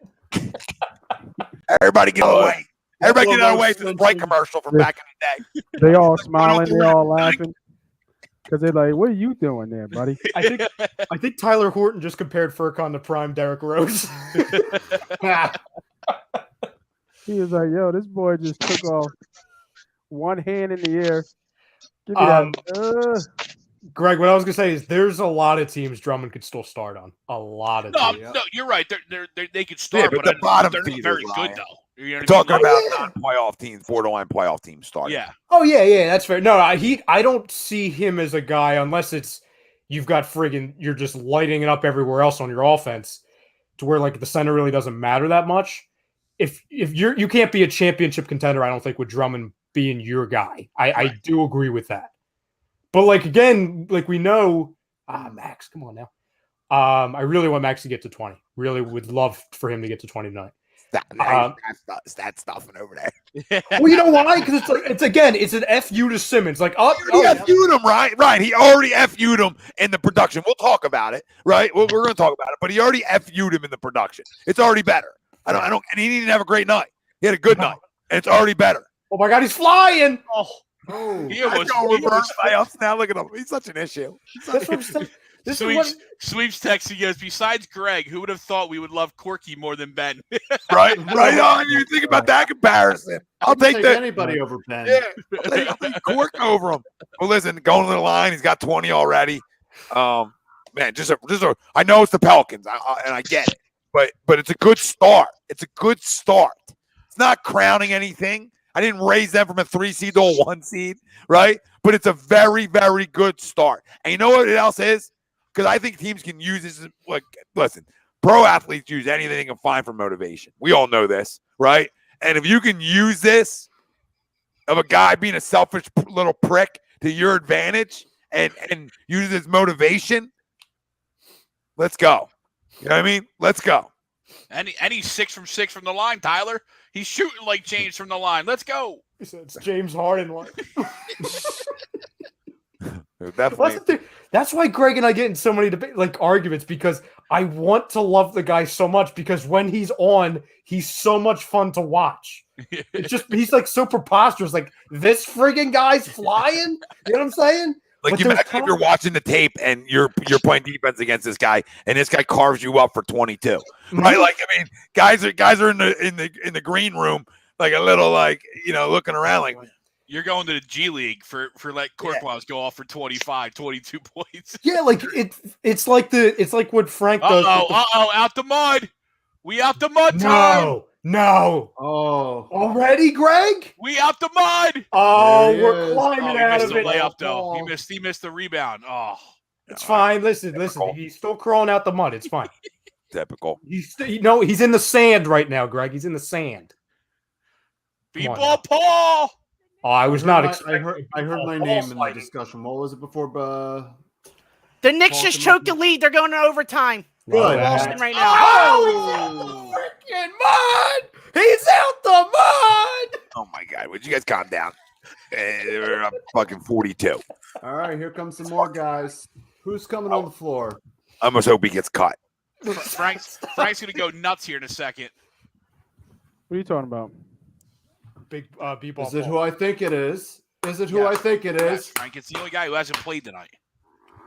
It's one of two guys who hasn't played. I don't think Springer has played either. And they're both sitting by the bench or by the table. Springer shouldn't be playing. Your guys getting in the game. Yo, did the starters even play in the fourth quarter? No.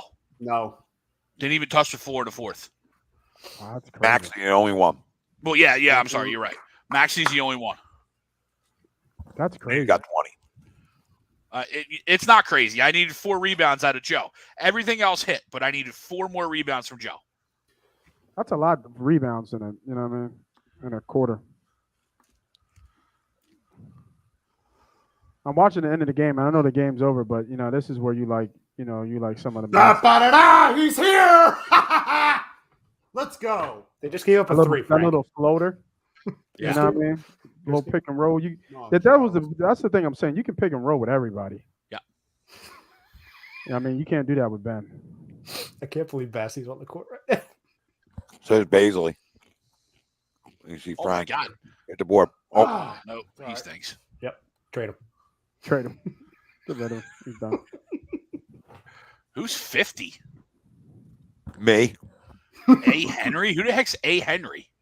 Oh, Aaron Henry. Aaron Henry. Aaron Henry went to Michigan State. Yeah. Oh my God! Pull it up. Oh, Frank would have gone through the roof.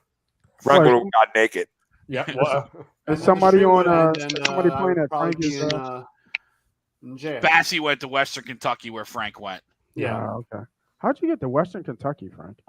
Scholarship and long story, but I don't want to bore people to death. So Yeah, we're no. good. That's okay. Don't tell it on the A2D 30 for 30 coming up. Yeah. ATD 20 for 20. Yeah. Come on, Ralph. Tell us about your. Come on, Frank. Tell us about your Hilltopper career. Nah, I'm good. The Knicks were up by 4 with 9 seconds left. They're going in overtime right now. Who are they playing again, Ralphie? Sorry. The Celtics. I don't even know if I can root for that. Sorry. Who went off in that game? Who got hot? Somebody. Jalen Brown hit a deep 3 to put it into 1, and then Randall hit the 2 free throws, and then Marcus Smart tied the game with a 3. Jimmy, we out the mud, brother. Yep. Damn, Brown's got 40. Yeah, Jalen's going off. He's all right. I think he might make it. Yeah, we should have drafted him. Yeah. That's always a good time. You know what I mean? When you drop big numbers in the Garden. It's always memorable. There we go. Yeah. Rebound. Oh my God, he's on the stat sheet. Bring the ball up. Might as well just take it all the way to the rack, bro.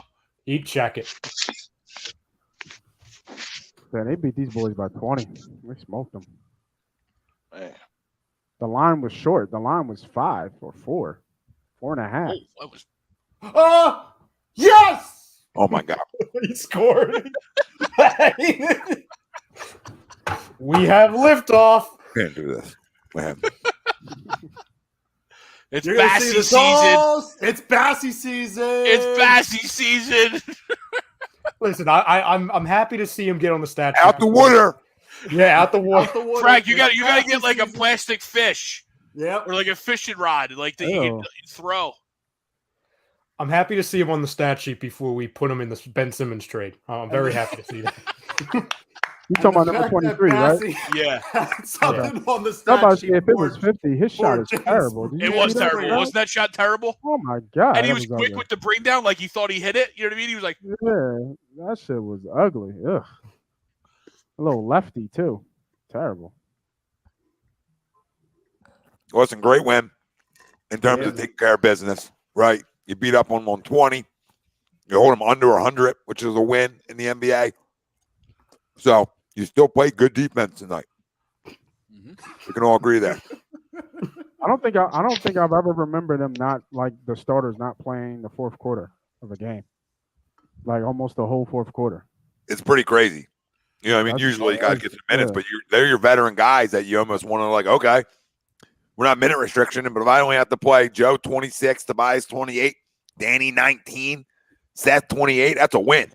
And this was a tie game at half, so it's not even like we had a big lead. Yeah. it was a tie game, and halfway through the third quarter is where we kind of took it over. Yeah, Mhm. Maxey was all day. You know what I mean? He was all day scoring, and then Korsmans just got hot at the end. It was over after that. He had 3 threes in a row, right? Yeah. Yeah, you can't. Yeah. Yeah, I think at one point he had 15 or 14 of the team's 17 points through the first portion of the fourth quarter. There it is. Yeah, fourth quarter, he had 18 points in the fourth. Yeah. Yeah. He just went off. Nice.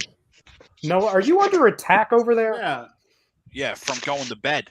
He's like falling more than those goats in the video where they just like plop every 5 minutes. Yeah, I don't think You don't think you're gonna make it? Me neither, bud. I don't think my hands make a good tripod. It's okay, Noah. It's okay. I didn't Yeah.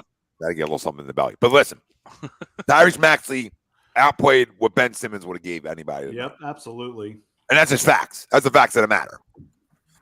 Facts that matter. 8 for 14, 50% from the that's above 50% from the field. Sorry. And 2 for 3 from 3, 7 boards, 5 assists, 20 points. Isn't that better production, Greg? I mean, if you're just looking purely offensive stat wise, yes. You know, I think it's difficult and diminishing what Ben brought to this team. No, it's not. in the regular season. He brought defense. You know, but he outside of the points, he puts up exactly those same numbers, though, if not more. You know what I mean? The assists, the rebounds, you know, and against this team, he probably would have had 12, 15 points. You know what I'm saying? Maxey played great. I'm not going to sit here and like trash Maxey over this, right? He played great. He was a part of that extension in the third quarter where we were close. And, you know, I think he hit that big 3 that maybe started or like helped cement that run that we went on to go. So I'm not taking anything away from Maxey. I just think it's disingenuous to totally discount what Ben brought to this team. Sorry, I'm not discounting what he brought to the team. So I'm saying that one guy had a better night than he would have had. Yeah, I don't know if that's necessarily true. Because It is, because one guy shot the ball in the fourth quarter. Oh, okay, yeah. No, but Greg, that's what it become, though. You can't okay it. That's the fucking facts of the matter. Well, I'm saying he didn't play, so it's a tough argument to have because Ben didn't play. He played for fucking 4 years. We played for 4 years of the same shit. Yeah. And in the regular season, we never had any issues with him. Take the poster down. I know you love him. I don't know. There's no poster in here. I feel like there's no somewhere poster in in here. here. There's a poster There's no somewhere poster. in here because you have still this like little connection to him because I get it. No, it just Because I get it. I get it. He has the ability to be so good. right? But let's not act like he showed up night in, night out offensively for this basketball team. No, I said that. Outside of points, there's nothing, though, that Ben wouldn't have done tonight. No, great. I agree that. I mean, yeah, obviously. You know what I mean? But against this Pelican team, though, he probably does get 12, 15 points. In the regular season, we never had an issue with the offense or lack of points. That's completely false. That's completely false. Well, we were winning games, so it didn't matter. It's just magnified in the postseason, especially when you lose the way we did, and then completely fair. There were, I can count just in the 1 year where we were doing live reactions, and we weren't even doing live reactions every game, where we've said in wins, hey, dude, have a pulse. Oh, there's no question. Last year was frustrating, and I'm not taking that away, but I'm just saying. You know why he had a better game? Because I actually know he played. I watch, and I'm like, oh, Tyrese is playing. Impact. No, I'm not even going like the guy dropped 35 and was like, lights out. I'm saying that I knew he played. And there was nights, and we'll see how this goes with him too, right? But there was nights where I'm like, did he play tonight? No. And there was wins, losses, etc. Did he play tonight? Max, there were nights where you knew he played. Don't get me wrong. There was nights that you knew he played. But more often than not, even in the regular season, there was nights where you're like, hey, good win tonight. Did Ben fucking play, really? When you have somebody as dominant as Embiid, not wrong at all. You don't need another dominant guy. It'd be great if you did, but all you need is a spark. There's been so many times when we asked 2-5 to be the spark, whether Embiid was on the court or not. Maxey was a spark tonight, and that's all he's been. And he's building off of that. Is he going to have slow games? Of course. He's a second-year player. He's not going to do this every night. But for him to kind of – we all say he was – the entire offense, especially in the first half, they looked kind of off, disjointed, and sloppy. For them to come out in the third quarter and boat race a team to where none of the starters besides Maxey even thought about playing in the fourth, and you had friggin' Charles Bassey and B-Ball Paul in the court, that's really, really good. That's really good. Especially in the regular season when they're still trying to figure out, quote unquote, their identity, which we keep hearing so many times. Listen, I hate Ben. I hate Ben. I want to feel like we're better without him in a way, right? In a way, we're better without him. I want to hope that. But big test Friday night, right? No, I mean, Maxey played great tonight. And I don't want that to get overlooked, right? You know what I mean? Like, Maxey played great tonight. You know, I think what you're saying. I know what all the starters played really well. I mean, Danny struggled, but Danny struggled at the beginning of last year too, and then turned it around. Yeah, but when you shoot once, you can't even struggle, right? Yeah. It looked like double OT, by the way, boys. Double OT. Sadly, he was still plus 11. One shot missed, 3 personal fouls, still plus 11. I bet you he goes off on Friday though. Who? Danny? Yeah. Possible. So now we get into, and I think this is where you were going, Tom. Big test Friday.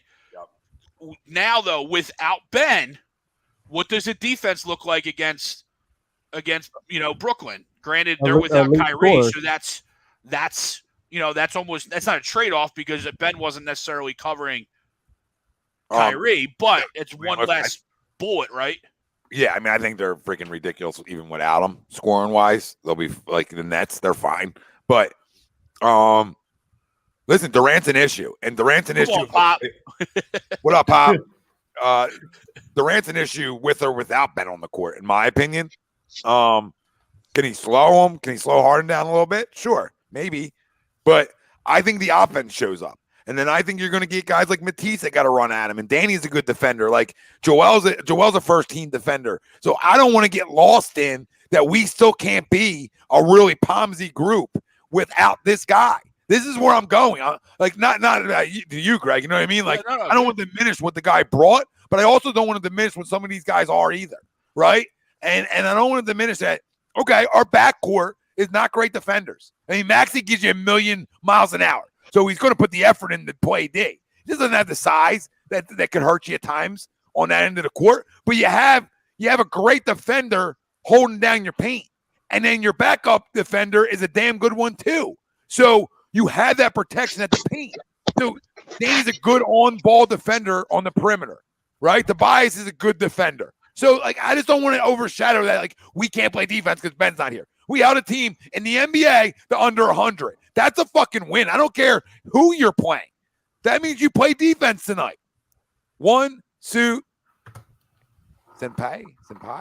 Mm-hmm. Senpai. I was waiting for you, Frankie. Waiting for you. Big shot, Ferk. No yellow shoes. Still doing work. He looks nice this year. Yeah, no yellow shoes. Yeah. Yo, thanks for the super chat, brother. Yeah, appreciate it. Great start for him. Great start for Ferk. And like we said before, the biggest question mark is, can he be consistent? I haven't even paid attention anymore. Like, can he be consistent with it? That's the biggest question mark. I don't know. But I thought this basketball team, and I know Nate's laughing at me inside when I say it again, I thought this basketball team, game one, because I'm judging it off of what I can judge it off of, looked at better spacing. And if those guys played 35 minutes, your starters, I think you would even see more production, even though Tobias had a good night and Joe had a good night, in limited minutes. But I think you see even more if they play more, obviously. So I thought they had a little bit more open space offensively. Wide open spaces. Sorry. I think I dropped this phone tonight more than Ben Simmons shot the basketball last year. I mean, I thought you were going to go like more times than Nelson Aguilar dropped the football, more times than I thought he was going to go Korkmaz today. But. I dropped yes, you have dropped the phone a lot tonight. Fucking Brown, baby. And if it was a drinking game, points. everybody in this panel would have been completely wasted by the 6th drop. Ralph, he's going to drop 50 in the Garden tonight. Yes, he is. I need Boston to win. I got him on a fucking parlay. Right, is that all you got? Is that what you have to finish it? No, I need the Suns to win. I like the Suns today. What was that, Tom? Remember what I said about Jaylen Brown last year? A couple years. Who's the closest player in the NBA that reminds you of what player? Kobe. Yeah, you've been on that for a couple years. His smoothness just is like similar. I'm not like saying he's Kobe. You guys know what I'm saying. Like, I'm not saying he's Kobe Bryant. I'm just saying the way he plays, how smooth everything is for him. It's like that. Like fucking Schroeder. Oh, Schroeder. Oh my God, he missed that. Wow. 100 million. He's not even wearing fucking purple and yellow. He's still fucking me. Oh my God. Oh my God, Ralph's betting. This is amazing. Ralph complaining about every that fucking thing. team. I just need this game, and I need Phoenix. Take it out of context. Ralph, what you doing here? You betting? I'm on the FanUp app. Yeah, put like almost 1,000 points down. You win like 23,000 points or something like that. What else can you do on that FanUp app, Ralph? Contest and shit. Yeah. And what can you do to get more points? That was a great drop. Great drop. I love it. I got you, Ralph. This is what I do, man. FanUp is the best way to enjoy fantasy sports, daily NFL contests, NBA contests, everything and more. Win great prizes. Sign up today. Use promo code A2D for 5,000 bonus points. That's a $50 value. FanUp.app or right on the Apple Store. FanUp is where you can find them. I love it on there. I know Ralphie, he's talking about how he loves it. No clue what he's doing, but he's throwing stuff around. And in the NBA contest and the NFL contest, the daily fantasy, there's no salary cap. So it's different. Jaylen Brown with the steal, and he missed a dunk. Oh my God. Kobe! Oh my God. Said smoothness again. Ralph, you see how it takes a hold of you? How the emotion is different when you got money? Yeah, I got 12,000 points if the Celtics and Suns win tonight. Every other game won for me. The Wizards won, the Grizzlies won, the Sixers won, the Hornets won. I just need the Celtics and the Suns to win. Are you more of a basketball? I'm assuming you're more of a basketball guy if you're betting on. Yeah, basketball. I love basketball. Oh, okay. Well, while we're doing reads, like talking about FanUp, go download the app at the Apple Store, family. It's great. Use promo code A2D for 5,000 bonus points, $50 value. Plus, you get bonus points just for downloading the app. So go do it. Make it happen. We're also brought to you by Manscaped. You can get 20% off and free shipping with the code A2D at manscaped.com. Unlock your confidence. Always use the right tools for the job with Manscaped, from the lawnmower 4.0 to the weed whacker. Things for everybody. The ball deodorant, ball wipes. Oh, my, what don't they have? What don't they have over at Manscaped? Use promo code A2D and get 20% off and free shipping. I want somebody some more money. I saw something up there at one point. Yeah, Stan, I'm getting to them. I'm circling the wagons, Nate. You got to pay the bills. Well, everything leads in. Everything's a lead in, right? I mean, I'm segueing. We're segueing right into it. Introducing the A2D memberships, $9.99 a month. A lot of people are winning a ton of money. I don't know what you're all waiting for. Go win yourself some goddamn money. Become a member. Said whoever becomes a member tonight, I'm sending you an A2D shirt. Plus, you get in the member wheel that we're going to do here at the end of the show after we get through our Eagles conversation. So become a goddamn member. Who's going to become one tonight? Everybody's telling you. Look at Sam. Sam's telling you. That's a catch. Thanks for 500. 500 paid for how long of a membership, people? Right? We're the voice of you. Now you help out us a little bit. And guess what we do? Because we're such fucking givers. When you help us out, we go down on you again and again and again. And you can't get enough of us. You know what I mean? You almost get so dried up that you can't get enough. That's a interception. You went deep.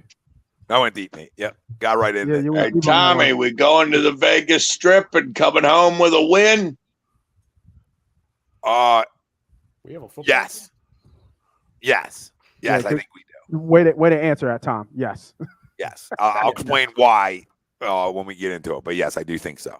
Oh, we still got to talk Eagles. Oh, boy. Yeah, we're going to go through it. There's not much. I don't know how much time I got left for you. Yeah, me either. I'm not doing this with them. They got to go win a football game before they want to get talked about.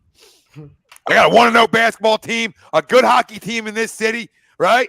The other two need to take some notes. Now, what are we doing? Note taking. But guess what? Accountability's in the door, and accountability showed up the other day. We talked about when Doc Rivers was hired, Sam Cassell was hired. Accountability walked in. You want to be a bitch and a pussy at practice? Get the fuck out of my practice. I love it. It's a little old school, a little fuck you. You're going to make it all about you, playing with your phone in your pocket. You're going to be a loser. Get out of here. Love it. Yeah, so we did see the Deshaun Watson. I told Ryan I was going to mention it. We're linked to him, like the three other teams. Whatever. It sounds like that deal's almost done in Miami. Yeah, no deal's ever done till it's done. That's just where I live with it. You know what I mean? And then the other side of it is, he's been in Houston the whole year, right? So at what point does the NFL step in too? Even if a deal's done, he still might not even play. Yeah, he might. The NFL might suspend them just until everything's taken care of. But especially if you're Miami and what you're seeing at Tua right now, and you're going to be in the market, go get him. Yeah, go get him. You know what I mean? I don't know. The biggest question I have is who the hell wants Tua? Like, why is someone actually trading for Tua?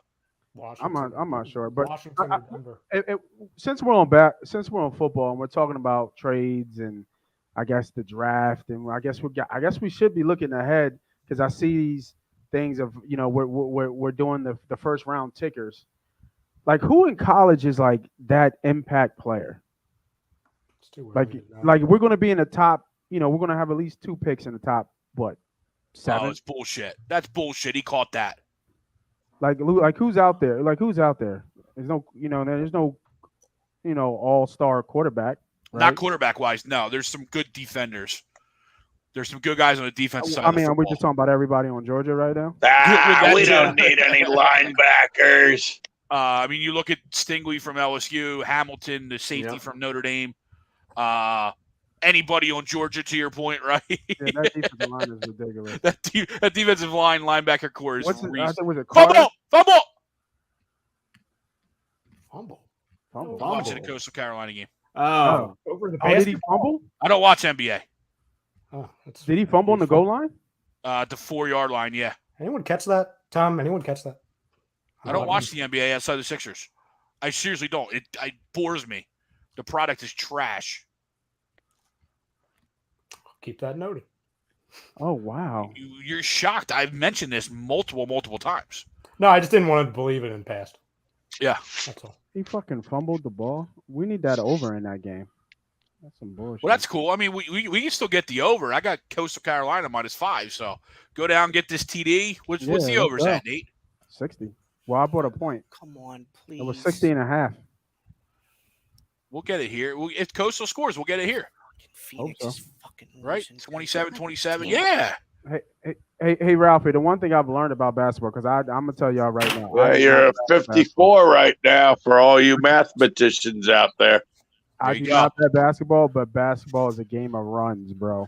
So even if they look like they're down, just wait until the fourth quarter. Just wait. You know what I mean? Like it's just so insane that teams come back like from 25, 30 down and win the game. Like I just can't do it. Yeah, here's one. Does Chip Kelly defeat his former team on Saturday? Who are they playing? Oregon? Yeah, UCLA, Oregon on Saturday.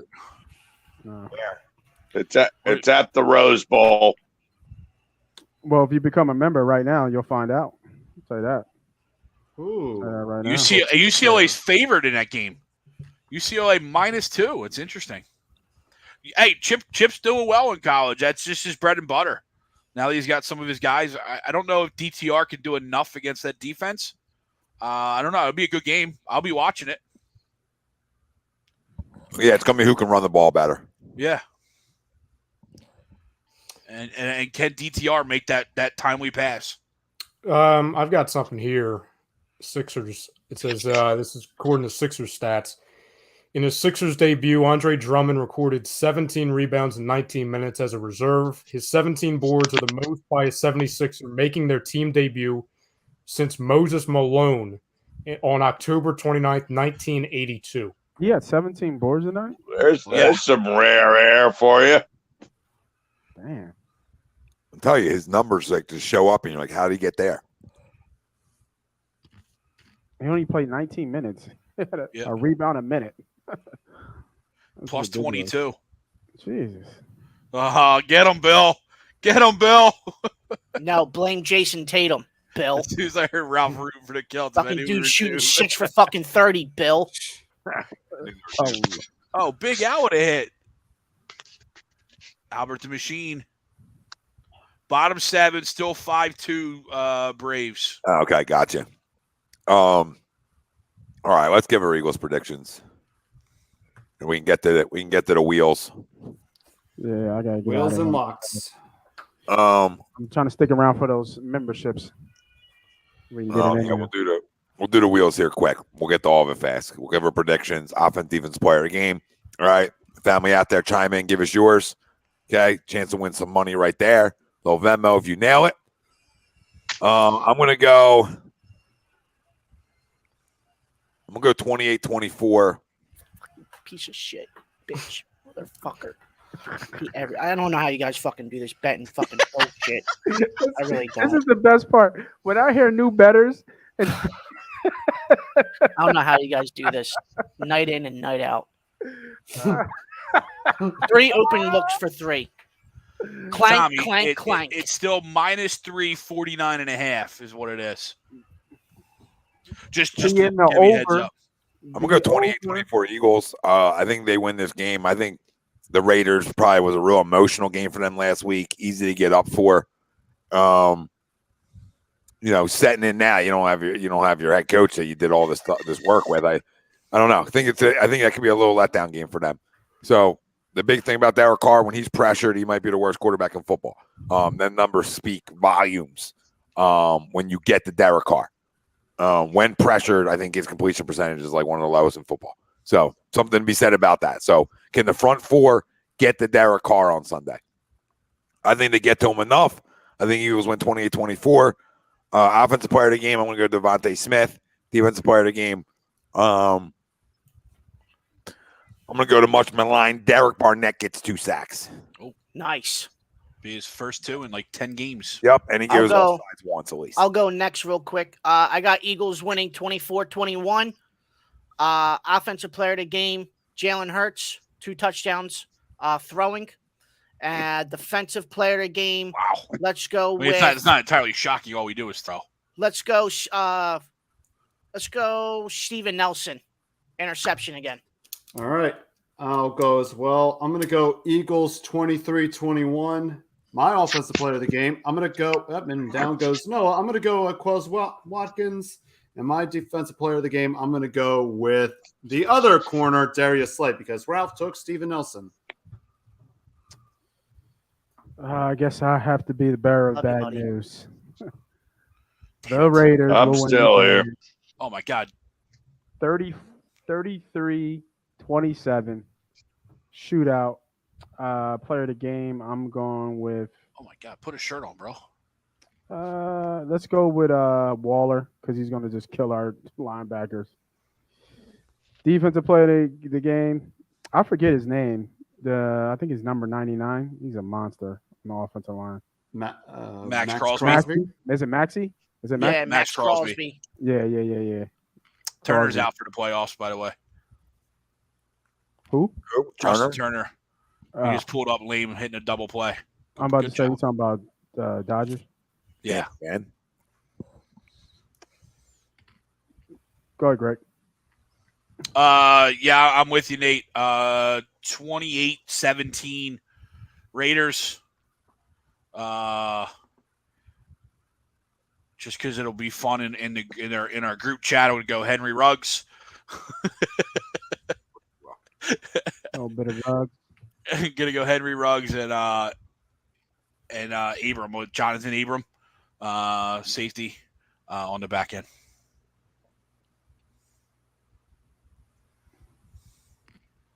No, that's you, baby. All right. TTP, what up, brother? Believe it or not, I got the Birds pulling it out by the hair of their chin. I got a Jake Elliott game-winning field goal as time expires. 23-20. Birds. Is it in the link? Is it here? It's No, in Vegas. No, it's in Vegas. It's in Vegas. That's right, because those tickets were like $700, and now they're Yeah, like they were $250. expensive. Yeah, now they're nothing. They're like $200. Yeah, no, it's I don't know. For some reason, I just have us going out there and pulling out a win. I think for some reason, I don't know why he hasn't so far, but I think Sirianni, at least for 1 week, will finally get it through his damn head that you got to run the ball a bit. And my hope is more hope than anything, but my hope is we can really get Miles Sanders going, and maybe instead of waiting until the fourth quarter, maybe this week we'll try getting going early from Jump Street. Look, they can't go 2-15, can they? No. I mean, they can. Yeah. They can. Yeah, they could. absolutely But can. Yeah. no, I know the Raiders have looked good at times this year, but I think, especially with them losing Gruden now for obvious reasons, I think eventually that's going to hurt them in the short term with all the chaos. And I think the Birds take advantage. I think we get the running game going. Hopefully, defensively, obviously the front seven needs to come and play. Nice. And what was your score?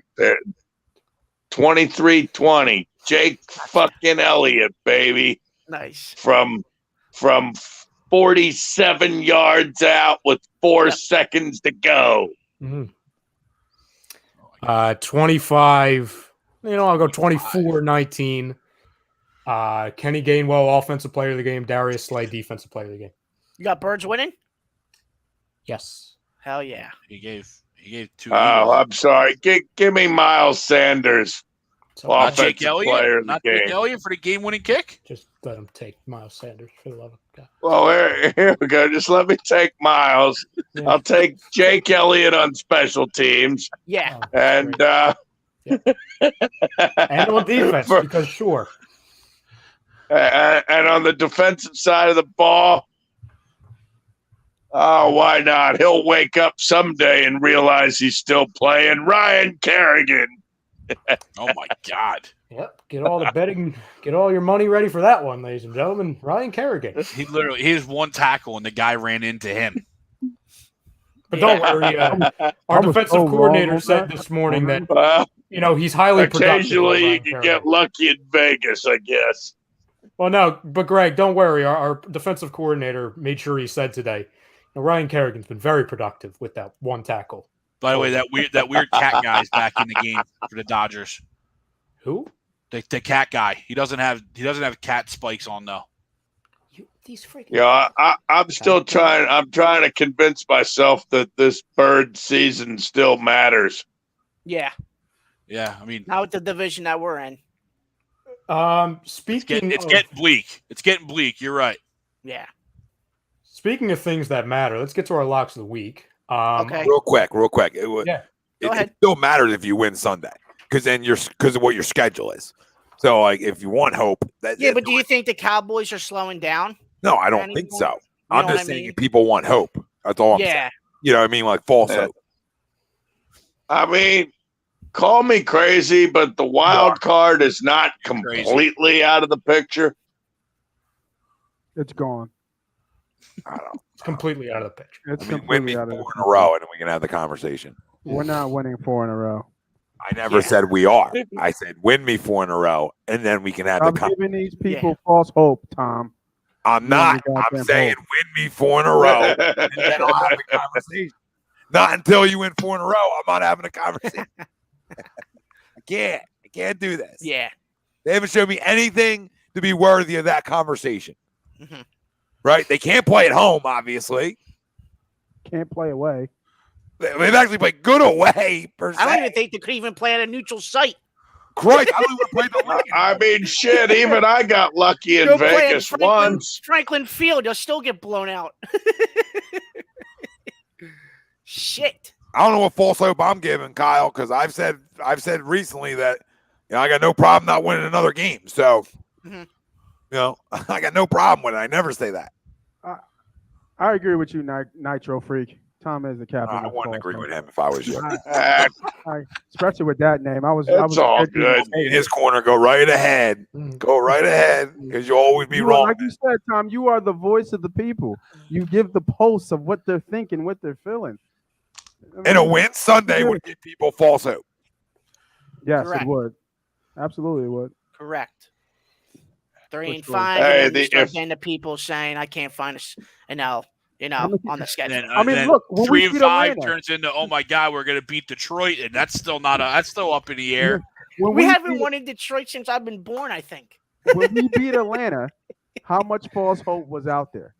Like how much everybody? You put the 32 spot up. Yeah, everyone's Red like Rocket. False hope's different. Everyone's little Red Rocket was out there. I mean, I know, they look but good. That's fine. That's there week was no 1. traffic. Like week 1, they're 1-0. Yeah, it's different. You want to have hope. You want to have hope. So week 1 overreactions are fine. But if you start overreacting, like, they beat the Raiders and beat Detroit, and then people are like, we're in it. We're right back in it. Like, I don't know. I just can't have that conversation. But now if you get yourself to 6 and 4, then I obviously are forced to have the conversation. That's my whole point. I don't think you're getting to 6 and 4, though. Or 6 and 5, whatever the fuck they are now. I don't even know what they are. 2 and 5? 2 and 5. Right, I mean, just remember, we're 2 and 4. Oh, 2 and 4. We haven't played. You said 11 and 2 5. and My 4. bad. After this week, we'll be 2 and 5. Even though I picked Correct. Hey, if I got lucky in Vegas 10 years ago, anything can happen. Yeah. A long time ago, brother. Yeah. Speaking of locks of the week, no, I'll start with you. I'm going to give everybody their record so far. Oh shit. Sorry, Ralphie. I won't lead with you though, Ralphie. Noah, you are 2 and 3 for the year, so you're really picking your shots. He never makes it this long. Yeah, he's always gone. I'm proud of him. I'm proud of him. That's why I started with him, because I didn't know if he'd be here by the end of the ranking. You gotta get his numbers proud up. of you, brother. Yeah, no, I'm gonna need you to thank you. No, I'm gonna need you to give us a week where you're giving us like 10 locks, so you can catch up to us. I'll probably fall asleep on my way into work in the morning. Yeah. Yeah, you Is only that got a lock? about 4 hours. Is that a bro. lock? Yeah. Okay. I'll be calling in with when my car's crunched like an accordion into the median. Right. Don't put that out there, Jesus. Yeah, that's not something to laugh out. Habib, yes, they did look good. Habib, thanks for chiming in, buddy. Habib, thanks, brother. Great dub. 1-0 always feels good. Now we go fucking beat the Nets on Friday, and we freaking sprint the broad. Let's go. Hey, see, this is what I'm talking 2-0 about. without Ben. Captain Hope, Tom, relax. They're not 2-0 without Brooklyn. Ben. Oh man. Now they're not being Brooklyn. You already lost 100 hours to me. Would you like to lose more? Hell no, they ain't being Brooklyn. Well, I'm asking you. You already lost. The next 4, so it's always that one. No, but the Eagles, you lost $100. Yeah. Just to confirm. Hey, And Ralph, I- don't be co-signing. You sit your ass down, Ralph. No, Ralph, you stand up. Don't listen. You're gonna be like, yes. You stand up when you're talking to us, Ralph. I've been fighting for you all day, Ralph. What the hell are you doing? But I'll bet you the Nets. I want to bet somebody the Nets now because now I'm like, I'm feeling good. I don't want to bet. Let's see what the line. I don't have the early line even opened up yet. Let's see. I'll be hating on Grandpa chair. That Grandpa chair probably comfortable as hell. I think they win outright though. Sturdy. I think the Sixers win outright Friday night. Yeah. At home, season opener versus the There's Nets. a chair for you. Nets start out 0-2 and the disarray starts. I would love it. Love it. Let's go beat them. Okay, no, back to your locks if you ever get there. While you're thinking, Noah, I'll give everybody else's records for the year. Minus 1.5, Brooklyn. Yes, yeah. Home dog, let's go. Home dog, let's fucking eat. In 5th place, Ralph Delavecchio. Yeah, baby. 1-7 on the year. 1-7. 12%. Don't take my picks. The man who gave his lock of the week on the Detroit Lions last week. How can he follow it up? I mean, we're in it for 2 quarters, damn it. We were in it for 2 quarters. What's this we? What are you, Don now? We? Yep. Don. We were in it for 2 quarters. Then we go to Greg. So are we picking an NFL lock, college lock? Doesn't matter. Whatever you want. Whatever. Whatever you want. Just for you, Noah, whatever you want. Just for you. Greg, 2-8, 20%. Frank, good week, a big rebound. He went aggressive. He's back to 500 on the year. 8-8. Good shit, Frank. And then Tom and I at the top. Tom is 13-7, 65%. And I am 13-5, 72%. Just want to confirm with people. I gave people Tennessee. And I gave people Tennessee outright. I gave people Tennessee against the line. A fucking no-brainer. Buffalo coming off the biggest win they've had. That was beating the big bad wolf. And what happens sometimes you beat the big bad wolf, then you go on the road, prime time again, and you get beat. That's the NFL I know sometimes. And then Buffalo will probably have a fucking. I think they got a bye actually. If they didn't have a bye, I would be all over whoever Buffalo was playing because they would roll somebody this week. Yeah, they're on a bye this week. Buffalo is. Yeah, they would. Because they're better than Tennessee. They just ran into the hey Derrick Henry talk. Yeah. Hey Derrick Henry and a late little side piece of AJ Brown. That's what they ran into. Yeah, they picked a bad week and did not play defense. Yeah, because they're. I mean, that's why they went for it, right? They 6 straight touchdown drives or 6 straight scoring drives from Tennessee. Yeah, you go for it on 4th down. Real quick, what KC is this year, Kyle, has no relevance over them still going to Kansas City and beating their big bad, the big bad wolf in the AFC, maybe in the National In Arrowhead on primetime. Come on, let's be real. They lost there last year in the playoffs.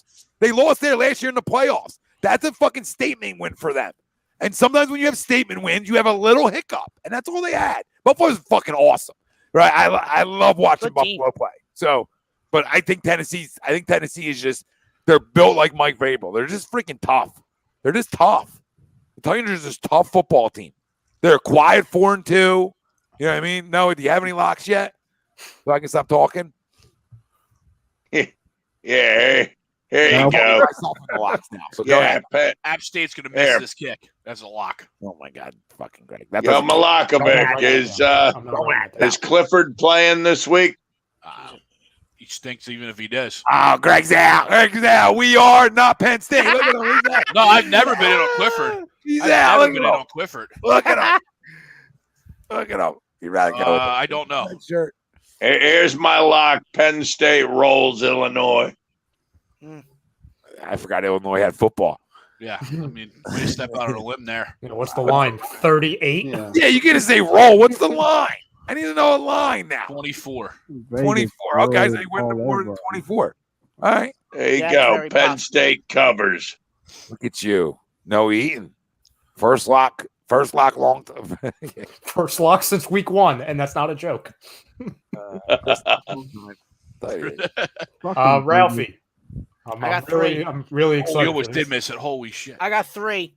Oh, he's going for the rebound. Listen to me. Sorry, Nate. Colts beat the 49ers. Money line. Nate.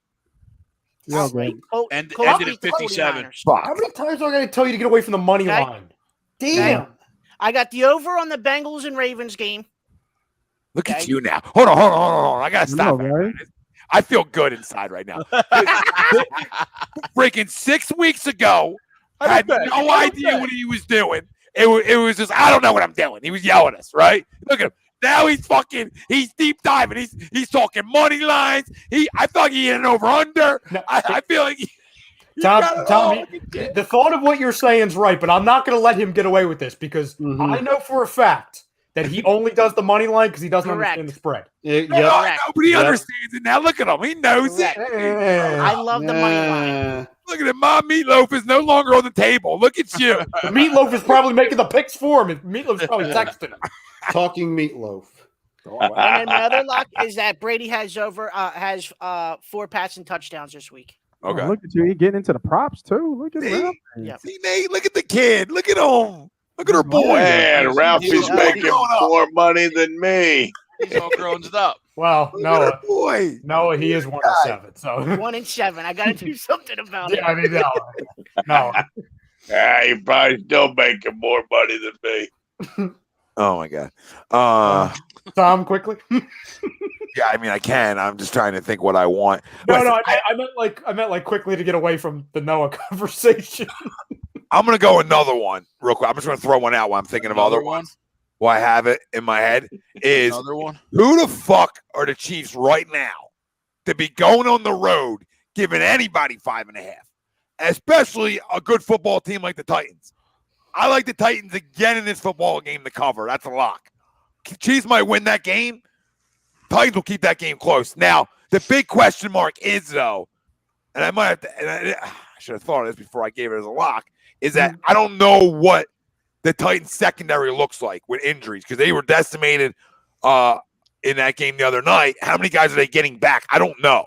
So once I know that, because if not, I feel like Kansas City's going to score anyway, but they might score 50 then if there are no corners out there. No Julio Jones, it looks like either. Yeah, I might worry about that because he feel like he's done nothing. I feel like it's an AJ Brown, Derrick Henry show. Fair. But I don't see how Kansas City stops their run game. I just don't see it. Like, if Buffalo couldn't, right? I mean, to that point, if Buffalo couldn't, what makes you think KC's going to? Yeah, they haven't showed any signs of like stuffing the run or playing good defense. Last week they played better defense, but is he close to 2,000 yards? Who? Henry? Is Henry going to get 2,000? You think? He's at 783 right now.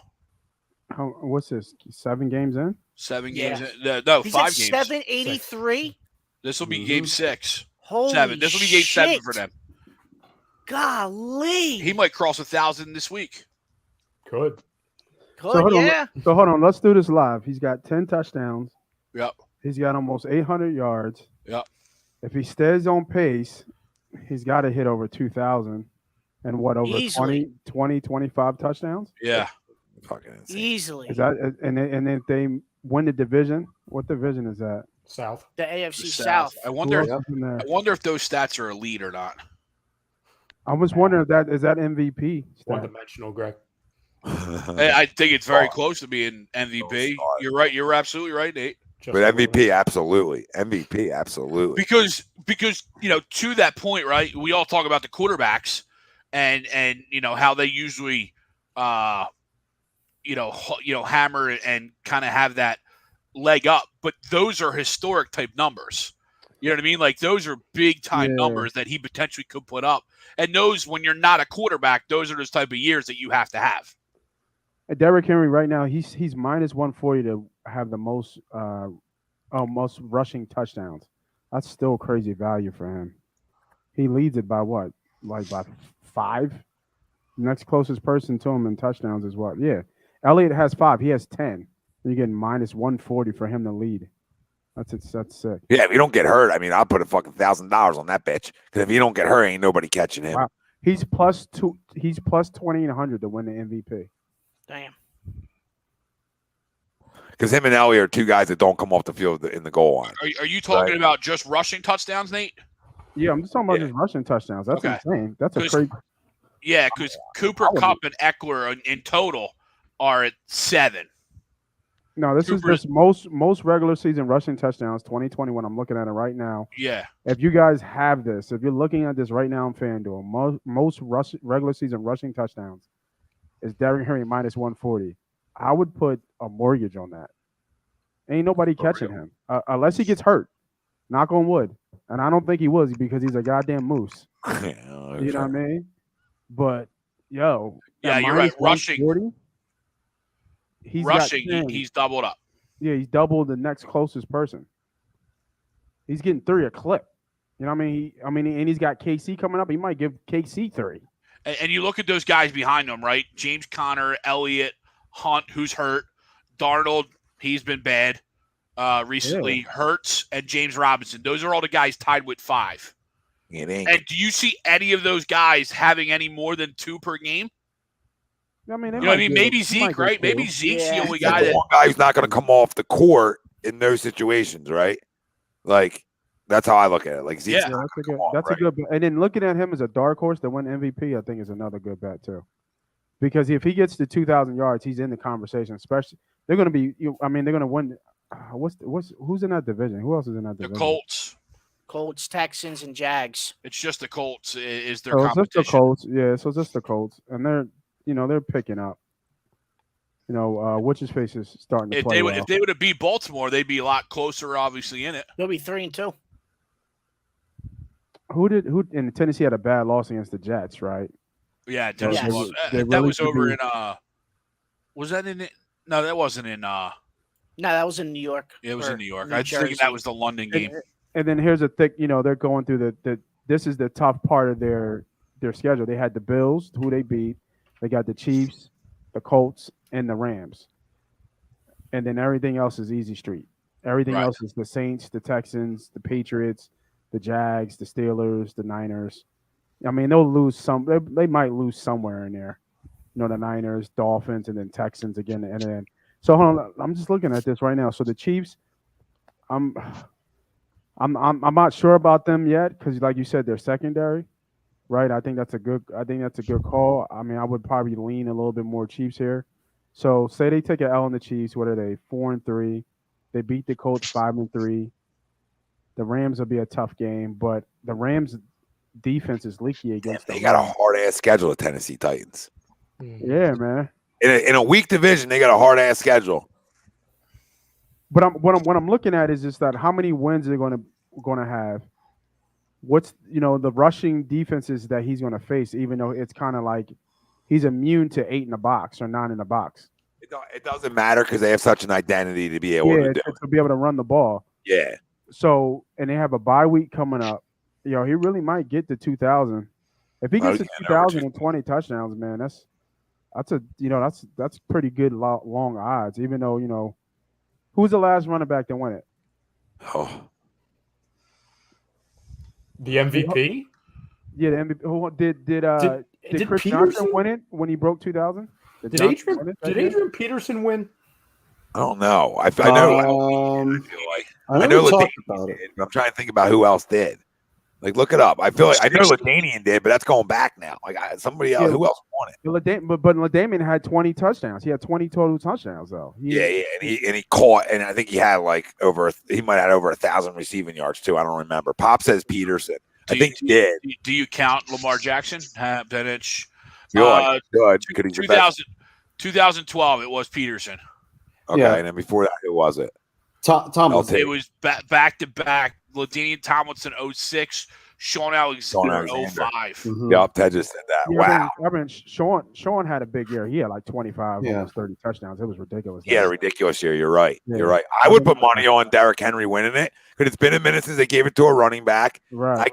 I could see that because this is a guy who deserves it. If there's a guy who deserves it, when you It's look not at bad for like $50 to win you 1,400. That ain't a bad bet. You know what I it mean? ain't bad at all. I'm about to go do it right now. Hmm. Kidding Not me? a bad bet. Well, I'm thinking about it. All right, give thorough locks, boys, so we can get to this wheel. Ralphie, you went through yours, right? Yep. All right. Frank? I got a couple spread out between a couple games, so brace yourselves. This is going to be an interesting one. So my first of the locks, Green Bay versus Washington. I'm going to take Green Bay with the spread, which opened at 6.5. So I'm going to stick with the 6.5 for Green Bay. Then for tomorrow's game with Denver and the Cleveland Browns, these are two separate locks. I'm going to go Javonte Williams with the over for rush yards, which was set at 47.5 yards. And I'm going to take Denver with the money line. I like the Denver pick. I thought about that one. And then I go over Teddy might not to play that game, just to FYI. And that's why I didn't do it, because I can't bet Drew Lock. I can't do it with my, you know what I'm saying? I just can't do it. Yeah, Teddy might not play that game. And of course, Case Keenum's playing as well. That's why I kind of factored it with the Denver money line. Mm-hmm. I originally wrote down with the Denver spread when it opened at 7. I like that under because there's nobody for Cleveland playing. Like literally. Nope. Yo, it's crazy. I drafted in fantasy Chubb and Hunt, and they're both out. Like, how the fuck does that happen? And then my next lock, I'm going to go with the Rams spread with the opening line at 12.5 against the Detroit Lions.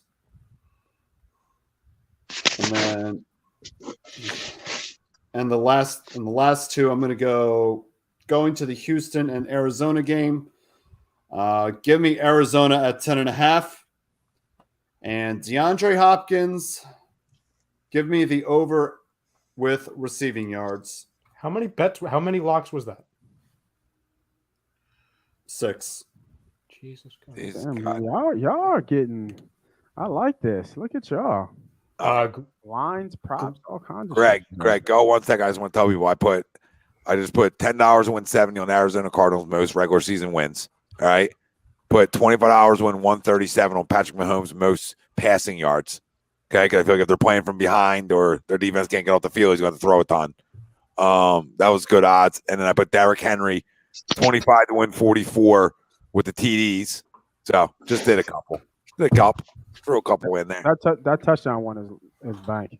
I just don't feel like putting freaking $200 has to sit there. Yeah, all year. yeah. There's no. But Cardinals is great odds for most regular season wins. Like $10 win 70. Like that's great odds if somebody wants to throw a honey cut around. You know, people got a lot of money. Like that's smart. They're undefeated. They got a cupcake this week again. Like, you know, they're probably going to stay undefeated. I mean, they got an easier schedule than these other big dogs do. And they're probably going to have to fight until the end because it's not like they're going to run away in their division because the Rams are going to be right there. You know what I mean? Yep. The worst regular season record is Detroit with plus 100. Even money. Yeah, throw a couple grand. Greg, go ahead. Go ahead. Trevor Lawrence going to win another game somehow. Go ahead. Real quick, interesting. Sean Taylor's 2005, only 1,800 yards. I'm almost 1,900 yards. And I only say only, but it's, you know, we're talking about 2,000. You know what I mean? 2,300. 27 touchdowns. That's where he got it, right? The 27 touchdowns. Who's this? That was Sean Alexander's MVP year. It was unheard of back in that time. Yes. Yeah. It was funny. Like I was like, maybe he had a whole bunch of like receiving yards. Nope, he had like 78 yards. Yeah, it was all rushing. But it's been a while since we've seen a running back get 20 touchdowns. I can't remember. Yeah. Recent memory. We might be out. Oh my God. Locks. Man's like Locks, Greg. Locks. Yeah. I'm gonna lose anyway. What's the point? Skip. Give him 0-3. Give him 0-3. He's out. Yeah. Here you go. Locks, Raiders. Look at you. You're not gonna crumble lock. Go ahead. Raiders. Raiders. There's some crazy lines, right? Rams -15.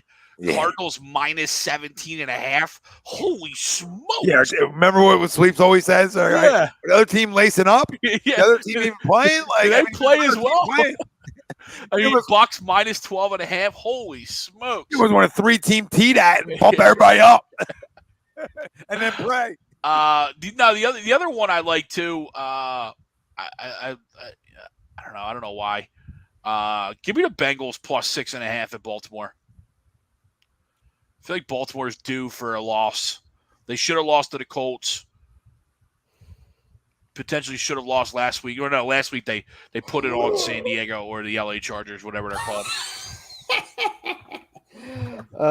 Nothing. Something I did. Obviously. You saw it. Yeah. When it gets late at night, some weird shit be happening with Joe. Yeah. Sorry. They call it safe. That's terrible. Yeah. That's it. There's just those two. I think the Panthers rout the Giants too. Well, I might retract now that you said that. That was one of mine. They're on the road. Panthers over Giants. Of course it is. Gotta be. Eh. There's your boy. There's your boys. Oh, it's not boy. I was gonna say boys. Giants stink. I do really like the Broncos versus Cleveland under. I know Pop Mondes was asking about that. It's set, at least the opening line. It opened at 42.5. I know it's the NFL. I know it's an offensive driven league. I don't know who the hell is going to score. You have two bad quarterbacks, and you don't even. And like the running back, it's like some guy I've never even heard of for Cleveland. Like, so it's not even like they can run for a lot. Who knows? He might be really good. I just never heard of him before. So I really like the under tomorrow night. I do agree with you, Tom. Titans locked to cover. It's now 40. It's now 40.5, right? So it's going even lower. It's going even lower. I might still go with that actually. I agree with Tom's Titans locked to cover against the Chiefs, and then I know it's not out yet, so again, grain of salt.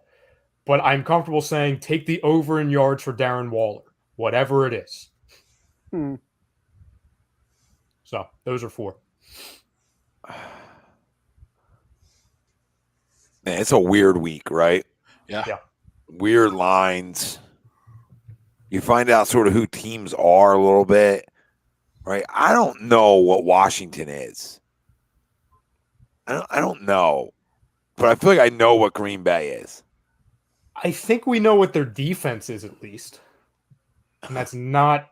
It's good. It's like the most overrated defense I've ever seen. Yeah, like Packers at home, right? 8.5. That's a lot to lay. It's in the NFL, it always feels like a lot. But I think I don't know how the Packers don't beat. Now, the only thing, Packers coming off a big win, obviously in Chicago. That's the division game. I own you. Right, I own you. I still own you. And they click on all cylinders. I don't know how Washington stops them. Well, there's one thing, Tom. Other than all the stuff you said, which is true, I just can't get past. Like, is Taylor Heineke really going to beat Aaron Rodgers? Like, I know it's not quarterback versus quarterback, but like that just doesn't seem like real life to me. It isn't real life because it's not going to happen. Like, I would money line the hell out of that game, but I'm not putting locks on money lines because I feel like that's like not how you should do it. So I'm more Ralph. Well, no, I mean not like small money lines, like big ones. Like, you know what I mean? Like, obviously this team should win. Mhm. It's not ever worth the value. You know what I mean? It's never worth the value. So in this one, I like the Packers laying 8.5. It's a lock. I'm calling it a lock. I like the Titans. getting 5.5 home fucking dog. They got a better record. Who the fuck are you to be giving me right? So you look at it from like players get into this shit too, right? Like disrespecting us. We just beat the Bills. Who are you talking to? So I like it. I think they're built tough. I think the Titans covered that football game. There's a lot of them. Like you look at the Patriots giving the Jets 7. The Jets stink. We know the Patriots aren't great, but they're better than the Jets, right? That's a game to look at. I'm not going to lock it. You know what's weird, Tom? I think to your point, there's a lot of pretenders playing pretenders in this game. And there's still like a bulk of the schedule of teams where we don't really know what they are.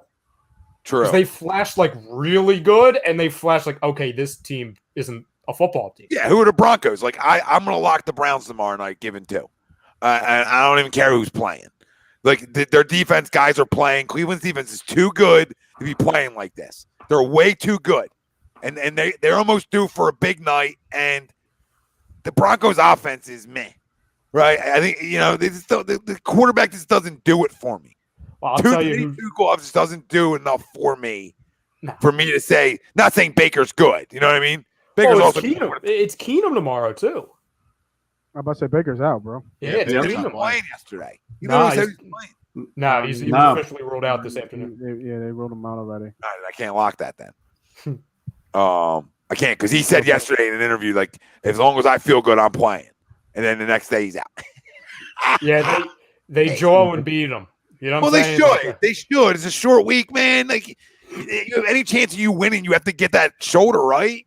I think they've got a tough stretch coming up. I'm not a Browns guy, but you can't have a torn labrum and expect to play at a high level. Like, that's not real fucking realistic when you're throwing the football. Let's be real.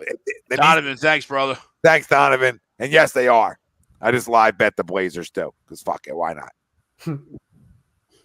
Dame time. So no Browns. So we'll stick with Packers, Titans. Listen, the Dolphins stink and the Falcons stink. But the Dolphins stink way worse than the Falcons. I almost did that too. I know exactly what you're saying. I almost locked the Falcons over the Dolphins, but I said to myself, I'm like, can I really do that? The only reason I did, I'm with you. The only reason I didn't, just because the Atlanta's on the road. Yeah, I don't care where they're at. Miami stinks. So Miami stinks because Tua stinks. It is not. Wait, Miami's playing after just playing in London? Yeah. They don't have a bye? Oh, lock that up. Lock that. I like that game. Fair. I like that That's game fair. a lot. Normally, you come home from London, you get a bye. And I got one more for everybody. I want you What up, Molly? What up, Molly? I want you to tease Colts Saints. Tease Colts Saints. Lock it up. Both are going to win that football game. I don't love the points they're giving, both on the road. I'd rather get it to where it shows, hey, go win a football game. Go win a football game because both teams are going to win that game. Saints defense, that will travel against freaking Geno Smith. That will travel their defense. They're going to make plays on Monday night, the Saints defense. That's why they win that game. Tom's going for a separation week this week. If he has a winning week, this is a runaway in the standings. Only went four to confirm. Browns off the table. Fucking no Case Keenum. What up, Molly? What up, my brother? I'm shipping out that Kobe. I was waiting for all the other jerseys to come in because I'm going to ship it once. So Kobe's coming to you. I don't know if you knew you won that. Did Molly ever give you address? I didn't get anything on the Molly, no, I got you written down. I got no address from you, Molly, for the Kobe. You won the Kobe. I don't know if you knew you won the fucking Kobe. Is it, Molly, you know you won the Kobe? You might become an A2D member, people. Kobe. Game over. Kobe. 9-2 Braves. Rosario just went yard. Listen, fuck the Dodgers. And you know what the Braves should do? The Braves should put some goddamn freaking pressure on this ownership even more. Oops. Just threw a better ball than Jalen Hurts and caught a better one than Jalen Reagor. So he didn't know. He didn't know. Jalen. Oh, tuck it in, Ralph. Tuck it in. All right, we all gave her locks. Who's gonna win the World Series? Who's gonna win the whole thing? I'm gonna say Braves. Say Braves go all the way. They're rolling. Freddie Freeman's back to dealing again. I just think this, Greg, when you lose your best player like that, and you rally to get into the dance, and nobody thought you were going to be anything. Like nobody talked about you. Remember we talked about this, Greg, on a great disagree a while ago, and I said the Braves are winning the division when Acuna went out. Like it was like 3 weeks after that. I'm like, they're winning the division because nobody's going to talk about them, and they're still damn good. And I think now they turn it into a World Series. And I don't like to say it, but I you know what? And they went out and they got the right pieces to make up for Acuna, right? You went out and got a little bit of power from Jock. You went out and got speed and hitting from Rosario. Yeah. And who knew that Adam Duvall could play center field?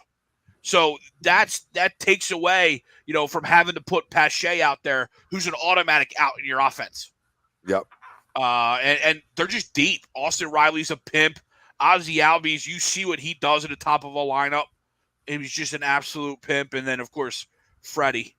Good old Freddie. We know what Freddie is. One of my favorite players in baseball. All right, let's get to the member wheel. Or Tyrese Maxey tonight. And no members tonight from my YouTube family. It's shocking. I mean, guys are telling you. There's stories written, right? Of winning 500, winning all this money, becoming an A2D member. I just don't understand. Stories are written in stone. It's unbelievable. And then look at this. Another jersey giveaway. We do it all the time. Nate's giving away a membership tonight, too. I mean, this is fucking unbelievable. All right, this is for Tyrese Maxey dropping 20 on your ass tonight. Who's going to be the winner? And you got to inbox A2D Radio so you can and send us your address so I can ship it out to you, please.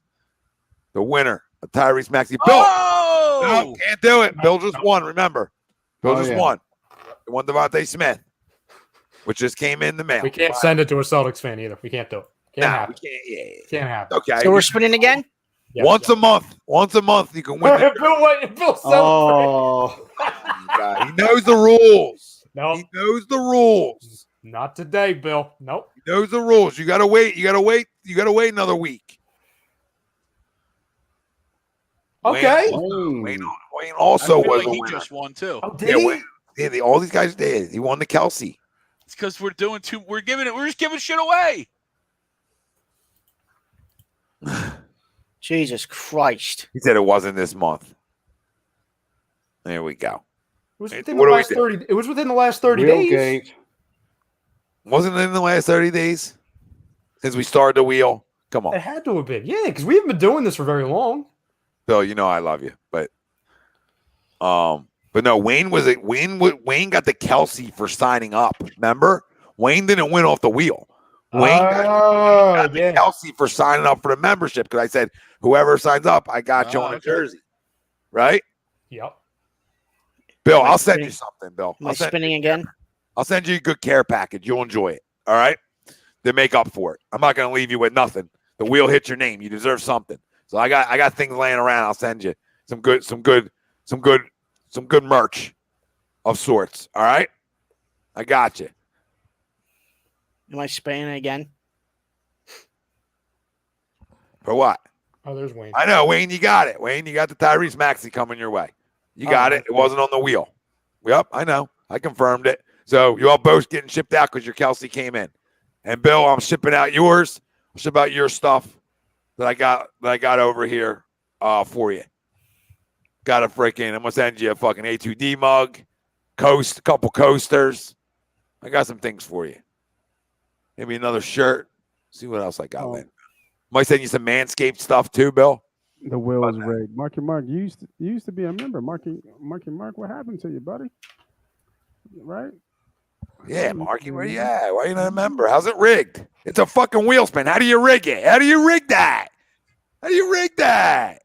There's no rigging the spin.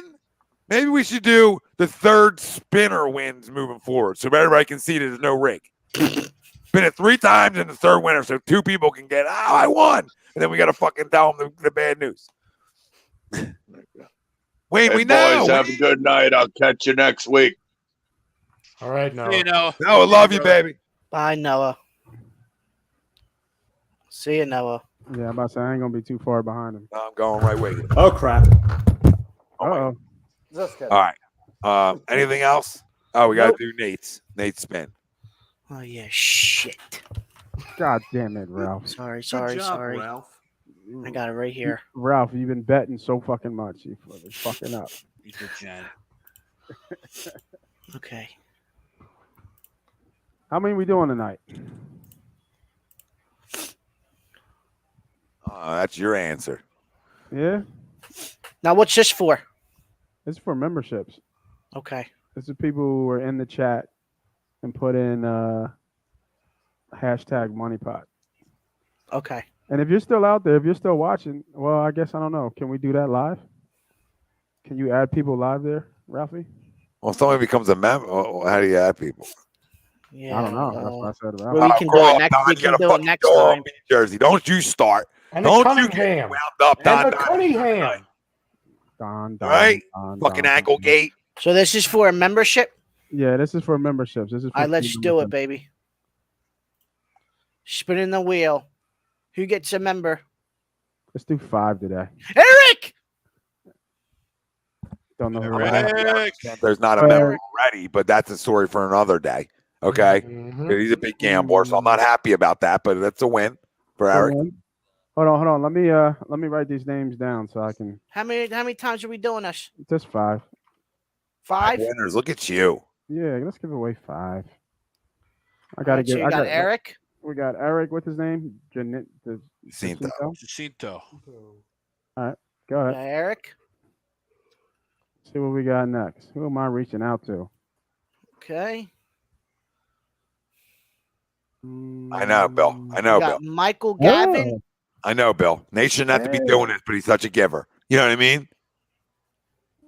He's such a giver. He Mike doesn't have to Gavin. These guys should be here already. Michael Gavin, I know who he is on the book on Facebook. Go ahead. Next spin. Yeah, he's an old school money pot guy. I like Mike. Dominic. I don't know. Okay. Dominic. Get right in the A2D Real Talk. They posted in there. You can Right. hashtag it. You want to get on the wheel next time. 2 more spins. 2 more. All right. Let's go. All right. Here we go. Aaron. Present. Going once. Hey, Ron. Hey, Ron. All right. Last Last spin. one. Take us home, Ralphie. Aaron. No. No. I'm right here. I said it. Give it to Aaron. Mike Murphy. Please we give it got? to me. Matt. Please give it to me. Matt, are you here? Shut up, Ralphie. Sorry. I know Matt too. Matt's an A2D Real Talk grouper. There's 2 other guys on there that I feel like should get memberships. They're long timers, Mike Murphy and Neil. Well, we'll talk about that. Maybe it'll get it next time. Yeah. Yeah. It's always the next time. All right, fellas. That's my time, man. All right, Nate. You have a good night, man. Yes, sir. See y'all. Yep. Later, brother. See you, Nate. All right. Anybody got anything else? No, I do not. I'm going to lock all windows and doors over here Yeah. from the great Mark Yeah. off. All right. Shit. I don't want to say. One day it's I mean 85, the next RIP, day but it's it's not like really. 57 degrees. Yeah. Freaking 47 degrees outside one day. I'm wearing goddamn slippers like Ben. I You see know? you, Bruce. Oh, I the see Uggs are delicious though. So We Great. We know, Greg. Fucking wear Tom Brady's Uggs on your fucking right on your face. Yep. Right on, just for the fame. Just It for was the a good show. Yeah, great show. Always Good in. Sixers win. Forgot they even played. Yeah, a little bit of a cakewalk tonight, but big test on Friday. Yeah, they'll win that game too. Listen, great show. Yep. One of our many sponsors, FanUp, and it is the best way to enjoy fantasy sports. Daily NFL contests and more. Win great prizes. Sign up today. Use promo code ATD for 5,000 bonus points. That's a $50 value. Download FanUp right on the Apple Store. Done and done. Where is my... Where'd it go? Oh, here she is. Here she is. Gleason's Bar, located 6700 Mill Creek Avenue in Levittown. I can never say that, right? PA. Use promo code A2D for 10% off your order whenever you dine in or take out or online through their website. Gleason's Bar and Steaks.com is where you can find them. All right. Just became a sponsor of HUD Radio, Gleason's Bar. So you get 10% off whenever you dine in, takeout, or online. And listen to me. The cheesesteaks are fucking phenomenal. Phenomenal. Get some to go, right? Get some to go. Order online. Get your 10% off. All you got to do is say HUD. We're constantly giving to you, family. So if you're around the Levittown area, make sure. Get in there. I think it's like might have to make a trip. Off. Yeah, it's like get 10% off. Use the promo code. To make a trip, get some cheesesteaks. That's all the fries they got on the promo. Fries are always delicious. Oh, so good. Cold beverages. Yeah. What could go wrong? Yeah. It looks like they got great shit. Great shit. Great shit, Ralph, right? Look at you. Yep. Manscaped. Go get some of their products. 20% off. 20% off. You're right, Ralph. Free shipping. Okay? Sorry. No, don't be sorry. With the code A2D at manscaped.com. Lawnmower 4.0, weed whacker, ball deodorant. What don't they have for your body? Ball wipes. The wipes are delicious, too. The free shipping's also glorious. Free shipping's always a good time. And no members tonight. Bunch of fucking losers. Hey Ralphie, what's the hottest planet? Oh my god, I can't do this with you guys. Venus. Can't do it. Can't do it. There'll be a time I release some clips, some footage. But this show was sponsored by our good friend Rob Lubman, who works at the Counseling Center and Sunrise Detox. We know many of us and our families deal with the mental health and addiction issues, and we're here to support the Counseling Center, Sunrise Detox, and you guys. Okay? And you guys. If you need help, please call 856-651-8117. You see Rob in the chat over on Facebook. Rob Lubman. Listen, been a sponsor here for a good minute now, for a good time, for a good long period, and he's a great friend of mine. And he went through his battles, so he's there to help. Well, or Wayne, where do you live now? I know you sent me your address, but I'm not giving it out. But where do you live now?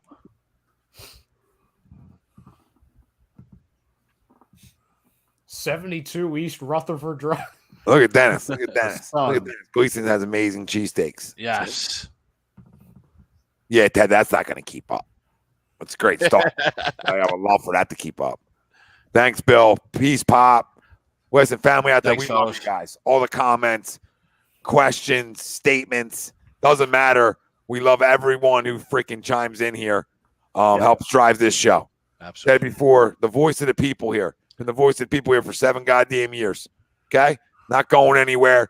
Help us grow. Pound the like. Hit the subscribe. Comment in. Tell your friends to tell a motherfucking friend to tell that fucking friend to tell another fucking friend. You know what I mean? And it's whispered down the line or yelling down the line. For Greg Milanovic, Frank Vespi, Ralph, the Gambler, Del Vecchio, Ryan Brodo, Nate Moss is with us. No, Ian was with us. I think. The phone was also with us. At times. Yeah. At times. I'm Tom Arnone. Go Birds this weekend. Can't wait for Friday night. Let's go beat the fucking Nets. We out of here. And as always,